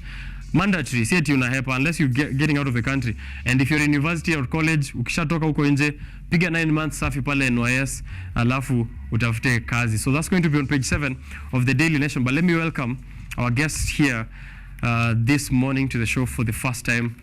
Very bright smile, as we do here on Biashara Tuesday. So you're already in brand. Welcome to the show. Thank you so much. How are you doing? I'm doing well. All right. I'm having a wonderful morning. Please do justice to your introduction. I'm sure I've not done anything important in introducing you. Tell our viewers who you are and a brief outlook on the activities that you do here at KUTV, and then we can get into the discussion. Well, my name is Mercy Wanjiro. I'm a political reporter here at KUTV. Yes, that we write scripts on news reporting. Yes. All right. Politics are of importance to business, so we're glad that you are able to join us here. Yeah, thank you. Let me just from your angle, what headline inakufurahisha hapa? Ni gani unaona leo, kwa sababu una work newsroom, you're very well versed with editors. Ni gani editor hapa unasema yenyewe alifanya kazi mzuri? Well, let's start with the political, because I'm a political analyst. Okay. You see here the Ruto Raila rule out power sharing ahead of the crucial talks. Yes. And let me start from my expectations here. I think in the mind of the president is that the opposition should come, but there's no sharing of the government. Okay. He feels that history will repeat itself. As you can see in the last government, there was a handshake, and after the handshake, things went even worse. Now he doesn't want things to repeat itself, and you know what he went through at that time. But at the same time here, we check Raila, it's like he's going on that sector. I think calling out for demonstrations for the high cost of living is not a right way of telling the government to do something, and they have members, leaders in the parliament. They should give the ideas to leaders in the parliament to go and to go and give what the opinions on what should be done on the high cost of living. Right. You see, I tend to say that if this government is truly not doing it the right way, then the opposition leader that are there demonstrating, they should say they should not receive salaries. Okay. They should not receive salaries, and instead say this government is not working. I won't accept, because they are in the same. If they receive salary, they are in the same government. Right. Yeah. That's true. That's very true. So if they are really caring about us Kenyans and the high cost of living, they should say we are no longer receiving salaries for the common mwananchi. Someone else also said that if the opposition is decrying corruption and mismanagement of funds, there are counties that have governors from the opposition side. They should also take a look at their own backyard. Why do we have high cases of corruption in Siaya? Why do we have high cases of corruption in Migori? And these are counties which are headed by people who are in the opposition, calling out the government. So there's that kind of double speak, and it's important that you have pointed it out there. But here we see also that there's a 10-a-side team which is being set for bipartisan talks between, of course, the Kenya Kwanza side and Azimio la Umoja. The first round of talks happened between President Ruto, former Prime Minister Raila Odinga, where the ex-president of Nigeria, Obasanjo, was present in the coastal region. Going forward, do you think that this 10-man team will be sticking to the needs of Mwananchi, to the high cost of living, to the issues which are being raised that are pertinent to Kenyan. Taxes are going up, and we're expecting these 10 people who are in parliament, as you've said, they're already in government. They might be in the opposition, but they're receiving salaries as government. Is there a chance they are thinking about us? Is there really a chance they're thinking about us? You know, there's one thing I noticed when they called out for this, and the first thing they were calling out is about the IBC server. And I was asking myself, the first thing that should be here is the high cost of living. The high cost of living is what is bothering the common Mwananchi. If they're bringing the aspect of the Finance Act, that should be the first thing. But let's wait to see how these talks gonna be, because I'm not really sure. You see, there was a change of the leaders who are in there. I hope there won't be wrangles. I hope there will be understanding within them. Let's see. Let's wait and see. All right, here President William Ruto is quoted saying, "I heard our brothers in the opposition agree with us that they, just like us, are opposed to the handshake. Now that they have declared so, they should go ahead and agree on ending violence, and through that we shall agree on everything else." I heard our brothers in the opposition are opposing the handshake. Annie, there's something funny happening here in these discussions. Yeah. So President William Ruto is saying he does not want a handshake. Yeah, there's no handshake government. Prime Minister Raila Odinga and his team is also saying hatutaki handshake. Who's asking for the handshake then? Who's asking? Why are we discussing about something no one is asking about? Do you think there's a likelihood we know the outcome is a handshake, but we're just skirting around the issue?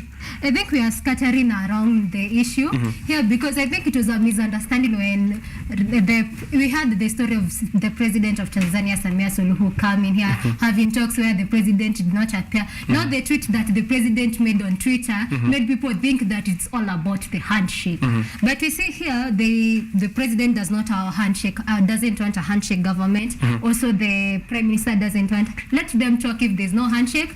And I'll quote what the DP Gachagua said. Let it be on air, the discussions that you're going to have, so that there won't be any hidden agenda. If you don't want a handshake, then let your discussion be on air. Call out the media to come and hear what you're saying. Let all Kenyans see what you want to say. So do you think that broadcasting these discussions live is going to help in eliminating any hidden agendas? Yeah, I think that will be the most appropriate way to, because the other one was hidden.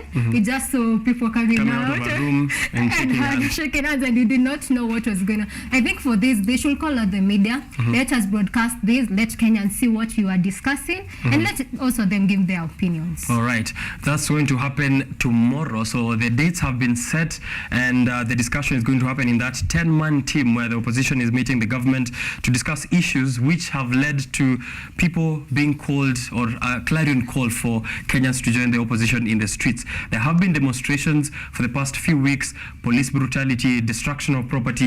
The government on its end, is saying that we need to have a sober discussion where we don't call people to be violent. And, we also need to discuss who's funding this violence. Instead of pointing fingers, who's starting it, it's like watoto kwa playground. You find kids fighting. And, alianza, yendo alinisukuma, yendo alirusha.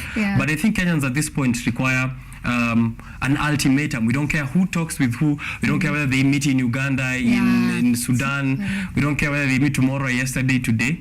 I think the issues that are affecting us in these tough economic times should be taking precedence, even in this kind of grandstanding between the president and the former PM. But eventually, even if we, after all is said and done, these are former ODM party members, right? This is the former, former leader of the ODM party, actually current leader of the ODM party, Raila Odinga, and President Ruto was also formerly in ODM. So tunasema ODM iko na nchi, wa relax, what to lead pole pole. Since they've been friends before, do you think that eventually they'll still settle this out? That will be hard to tell, because you see, with the wrangles that they have gone through before, but politics is politics. They play the dirty games out here, but they'll go and drink a cup of coffee while they talk. So I think maybe there will be talks and they will agree. Right. There's The president is currently in Mount Kenya, for which we are in as well, for a development tour. He's been launching projects here and there. Yesterday, he's been quoted saying that he likens his presidency to the presidency of Mwai Kibaki. But do you agree on that, or is that far-fetched? No, I can't really comment about the Mwai Kibaki's presidency, because at that time I think I was young. I didn't really know what was happening. But I think where we are going right now with that time, there was a lot of cash that time, and now there is no cash in the country. Right. But let's hope that at the end of the 5 years that he has been given, as Mwai Kibaki left the country in a good tone, we hope that also Ruto will live in. I try to tell myself that no pain, no gain. So for Kenyans, you should get hope. Yeah, if there's pain, but at the end of the day, you'll just gain something. Maybe it's a good environment, economy will go back. So it's just a matter of time. Let's just give this government time to work. Right, so you are supporting to give him time, because the president has been asking for some time. Anasema akona policies here, mutulie nitawapanga. He has, as you can see in the manifestation that he gave during the election, we say it is not just something that will happen just pop.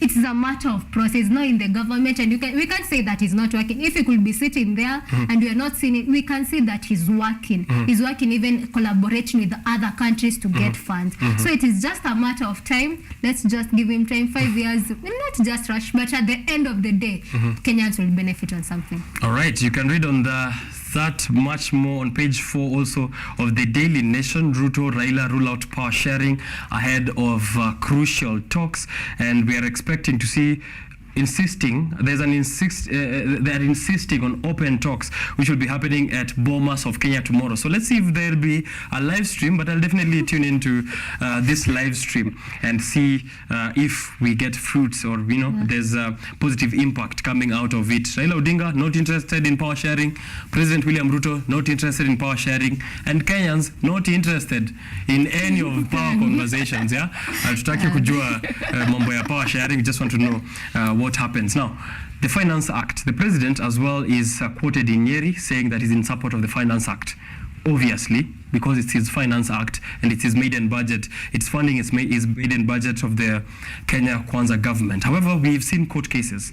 Okia Omtata, the Law Society of Kenya, in the High Court, challenging section here, a section there, saying, for Section 80, for example, of the Finance Act, the housing levy, watu wanataka wa backdate. So if you're employed in the Republic at the moment, you're going to face a very tough end of month this month, because you're paying 3%, you're paying 6% housing levy. 3% ya last month yenye ukulipa na 3% ya this month, right? And we're also seeing the implementation of the fuel levy, even if there's that court case, of course, with the EPRA Director General Daniel Kipto. Do you think the High Court might come to our rescue at any point, or, as you said earlier, let's give the president time? Should we also give the Finance Act some time? When it comes to the Finance Act, I don't think there's any time we need for the president. I think what the idea of the housing is such a good idea, in fact. But I think it's a good idea, but in this aspect, if we could have started saying that volunteers, not everyone, you don't have to force someone to buy a house. Just say volunteers who are willing to buy these houses, and I know they could have come investors who would have come and say, I want to build this house, and they will have invested in it. But now forcing people to pay for these houses, and at the end of the day, maybe some of them, like for them who have houses, they are not seeing benefit of buying another house. So I think it should have been more of a volunteering investment rather than forcing investment. Will there be houses though? Do you think, now that we know of the government and its grand projects, we know the BRT, ukitembea Pathika Road, so unaona hizo zimestall hapo projects ambazo they were billion shilling projects. Will there be houses? That's the question I'm asking myself also, considering 5 years term. Within the 5 years, you'll have to count 2 years of planning and all about the construction. Within the 3 years that will remain, will the house be built? That is the question, and you can hear the amount of houses they want to build. That is the same question I'm asking myself. Will there be houses? Because we have heard of projects, like this project, but at the end of the day, there is no project there. So let's hope, and the fact that it has been involved with the whole country, every person in the government who is working as a civil servant, I think there will be houses. All right. Yeah, question. If there will not be houses, there will be a question. All right. And Kenyans will have to ask the president a question. Okay. The other thing that Kenyans need to be asking questions on is kama ulilipa for mafuta last month. EPRA wakakucharge. Just like KRA wanataka kuchukua taxes the last month, housing levy wanataka kuchukua za last month. Last month EPRA walichukua taxes fuel, right? So at 16% per, on VAT per every petroleum product. So an adjustment upwards of 10 shillings per liter of fuel, 10 shillings for diesel, and I think around 5 or so for kerosene. So do you think watu washikilie marisiti hivi? Ama kutakuwa na some explanation in how EPRA cannot pay or probably pay a fine? I don't know how that's going to be handled, but is there hope for us if there's people who are in contempt of court orders in that on that kind of scale? Let's say there will be hope, but not to individuals. Okay. The money will be sent back to the government. Okay. Don't expect to get the money back yourself. Okay. I think the fine will be removed out to the. I don't think the content. It is the decision of the court to decide on that. For us, we can't decide. But for Kenyans, there is no hope of getting back the fuel money. But hopefully they pay a fine, right? Yeah, that's what we hope. Well, of course. On the Business Daily is where you get the story. The EPRA boss who's facing a day in court over those fuel taxes. Rao, he disregarded the court orders by the High Court, and we kept questioning that here on the show. Why is it that we are still being charged 16% VAT on fuel while the Finance Act is in suspension by all or most of its part? That you can read on the Business Daily, and also on those talks you can read on page 13 of the Standard and page 4 of the Daily Nation. You're telling me of another story of interest here about the elderly in the Standard. Yeah, so there's this story about the elderly home in Kikuyu, Dogota. I think it's Dogota, Kikuyu sub-county near Nairobi, where the elderly were being mistreated. It was a news story by the BBC that was exposed of how they are being mistreated. And as you can see in the Daily Nation page 3, where we see many have died of hunger. Their carers deny them of lunch and deny them of dinner, all because they do not want to make time to come and feed them. I think when it comes to this story, it's a failure to fast the children, the children who have come to put their parents in this place. Our parents have made a responsibility of taking care of us. So for the children, they should also take the same responsibility. This notion that parents are being told, do not invest in your child right now, that he's an investment in the future. But for us kids, we should know that our parents are an investment for us. We should take care of them when they are old. You see, for this children, the elderly home, I can take an instance where if someone is employed and has cash in your home, your parents' home, employ someone who can take care of your mother, of your father. Instead of throwing them in such elderly homes, then you come and being told that, hey, your mother is dead. And you don't even bother to figure out why is he or she dead. So I think it's a call for the government also to look out on these elderly homes and make sure that our parents are safe. They're killing our parents. Imagine. Elderly. Unapiga mzee. So that's what is happening in Togoto, and I'm ashamed to say that I studied around there, and we used to do for people who went to the same high school as myself know that we used to do elderly visit. We used to call them oldies, old people visits to this very specific Togoto care home for the aged in Kikuyu sub-county, this very same one. So there's a very shocking revelation here that you can read for yourself on page 3 of the Standard, but you can also watch it. It's a BBC Africa Eye expose which showed some of the undercover recordings on the allegations, or actually recorded on screen, this elderly being mistreated, being caned for coming late, some of them being neglected, dying of hunger and starvation there. So check it out, and it's reminding me of an interesting story that came up just 13 hours ago, which was yesterday. And it is a mystery of a mother who died at her home, and 9 months later, 9 months to today, which means we are on the 8th month. She died in December. So in December last year, to date, she's been in her bed dead, and no one noticed. And she has a son who lives 300 meters away. 300 meters is like from here to where the gate of this station is at. 300 meters away to this place, and then later, someone else comes from out the country, comes in and discovers the mother is dead, and the dog as well. I think they found the carcass of a dog next to her, and she'd already decomposed beyond recognition. Is this a failure? Have we come to this level as Kenyan society, where we are neglecting our loved ones, our elderly? We are beating them up if we take them to, the homes for caring for the elderly, or if we are leaving them at home, we don't do anything. They're saying that one of the sons who's providing for this elderly mother who died and who was discovered 9 months later had a standing order of 20,000 Kenyan shillings from his salary. So nili ameweka kazini 20,000 mkwe mnaweka kwa huyo madhe, so anapata tu, haulizia anaendelea aje, anapata 9 months later, ametuma 9 times 20, that's 180,000 shillings later, na anakuja kudiscover the mom is dead. I think when it comes to such a story, I think most people have misunderstood what it means of taking care of parents. It's not all about giving them money.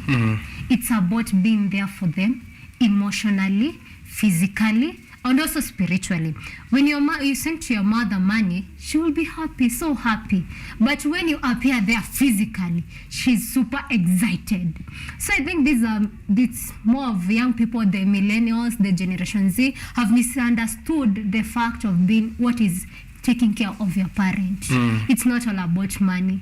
There's this meme that has been going around that a mother can take care of 7 children, but 7 children cannot take care of one mother. Ooh, that's sad. Yeah, that's so sad. That's a very sad especially in this generation. I think it's about time that we talk to the children who are like the generation, because it's all about us. It's about time we know that parents need us when they are old. They don't need your money. Right. They had their money all through when they were taking care of you.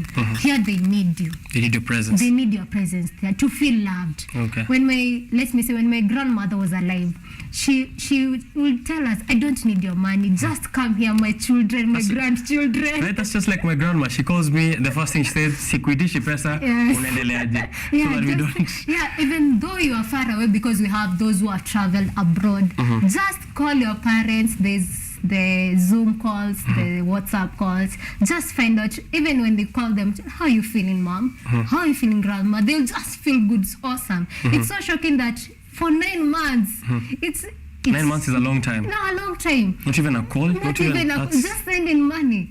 That's a long time. That's a long time. Especially for the one living 300 meters away. That's a long time not to have checked out on your mother. So I didn't think we'll end up this discussion, talking about family care, and love and family setup. But I think that's a very good way to introduce it here on Biashara Tuesday. Mercy, it's 9:50 in the morning, which means we don't have time. I thought we have a lot of time to discuss much more of what is happening on the papers. But sadly, I think we have to wrap it up here. But one thing we do is we get a quote from you. And it's already provided. And don't worry, don't panic. So we provided there at the back of the Business Daily. Let's get our last word.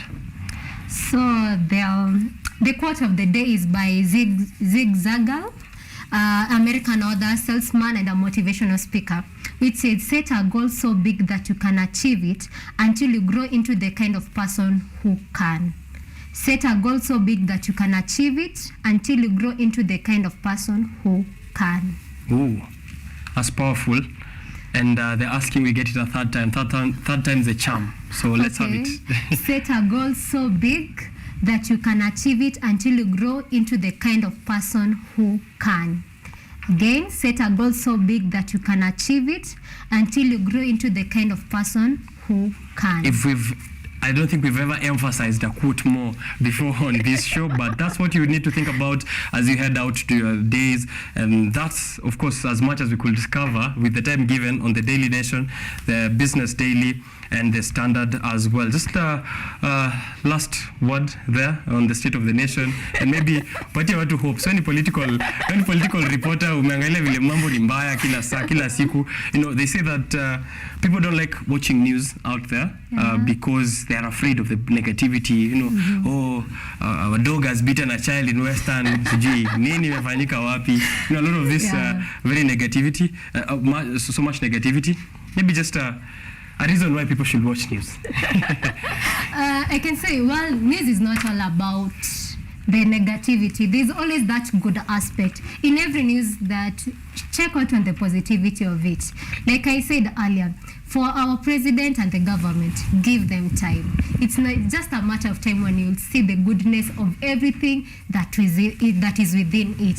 For the other human stories, be assured there's hope. Despite the bad things happening, there's still the good things happening. Innovation is happening. We see creation, agriculture happening. So it's not all about negativity. There's a lot.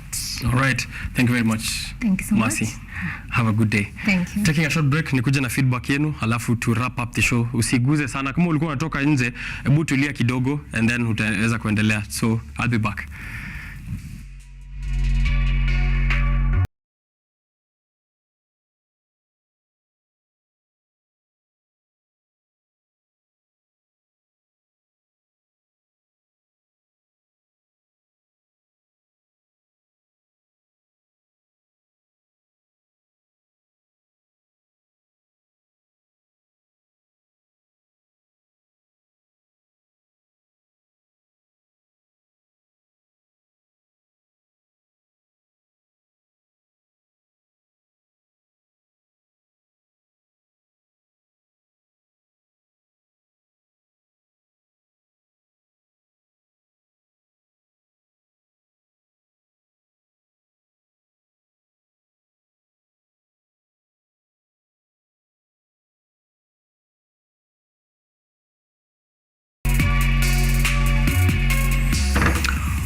Ojwang Mariam tuned into the show from the I'm trying to get the abbreviation for this one, but it's around the UK, United KM. So he's tuned into the show. Thank you for joining here. Strawberry Peel Atsi Ateta from the University of Nairobi joined the show as well. Thank you for tuning in. Jabutikaba on Twitter, and T. Kerry as well from Juja all the way. Certified baby boy anasema my boy unakuanga sharp hivi. Ai, kwani unanidharau? But thank you for joining the show this morning. This has been a discussion on business, politics, and also opportunities around finance and the conference that's coming up in 2 days, which we already discussed on set with the founders of iNow and also the founder of Kenya Accountant's Diary. So on Friday from 10 in the morning to 2, tune into that business sustainability conference and get to see what opportunities you will be investing in. We had a look at the state of the nation just right now with Mercy from Kenya KUTV newsroom, and of course she's saying that upatie government time kidogo. Najua ni kubaya, but you never know. Maybe the Finance Act, the government or the president is saying that a government or an economy is built through taxes, and he's saying that's what Kibaki did, that's what he is doing. So what do I know? I've not been president before. We'll be waiting to see where there's going to be fruition of those kind of promises. Read more and also follow through with the rest of Kenyatta University's broadcasting. We have more shows and more other events, of course, that we cover here. You should be tuning into that and giving us your feedback on exactly what you think the direction is for the country and, what the reality is for you. On social media, you can find me at Richard_OKENYE, and you can find the station at KUTV_Kenya. Until next week, KUTV Rise Today comes to you every morning from 7 to 10. On Monday, Art and Culture Monday with Karen Blessing.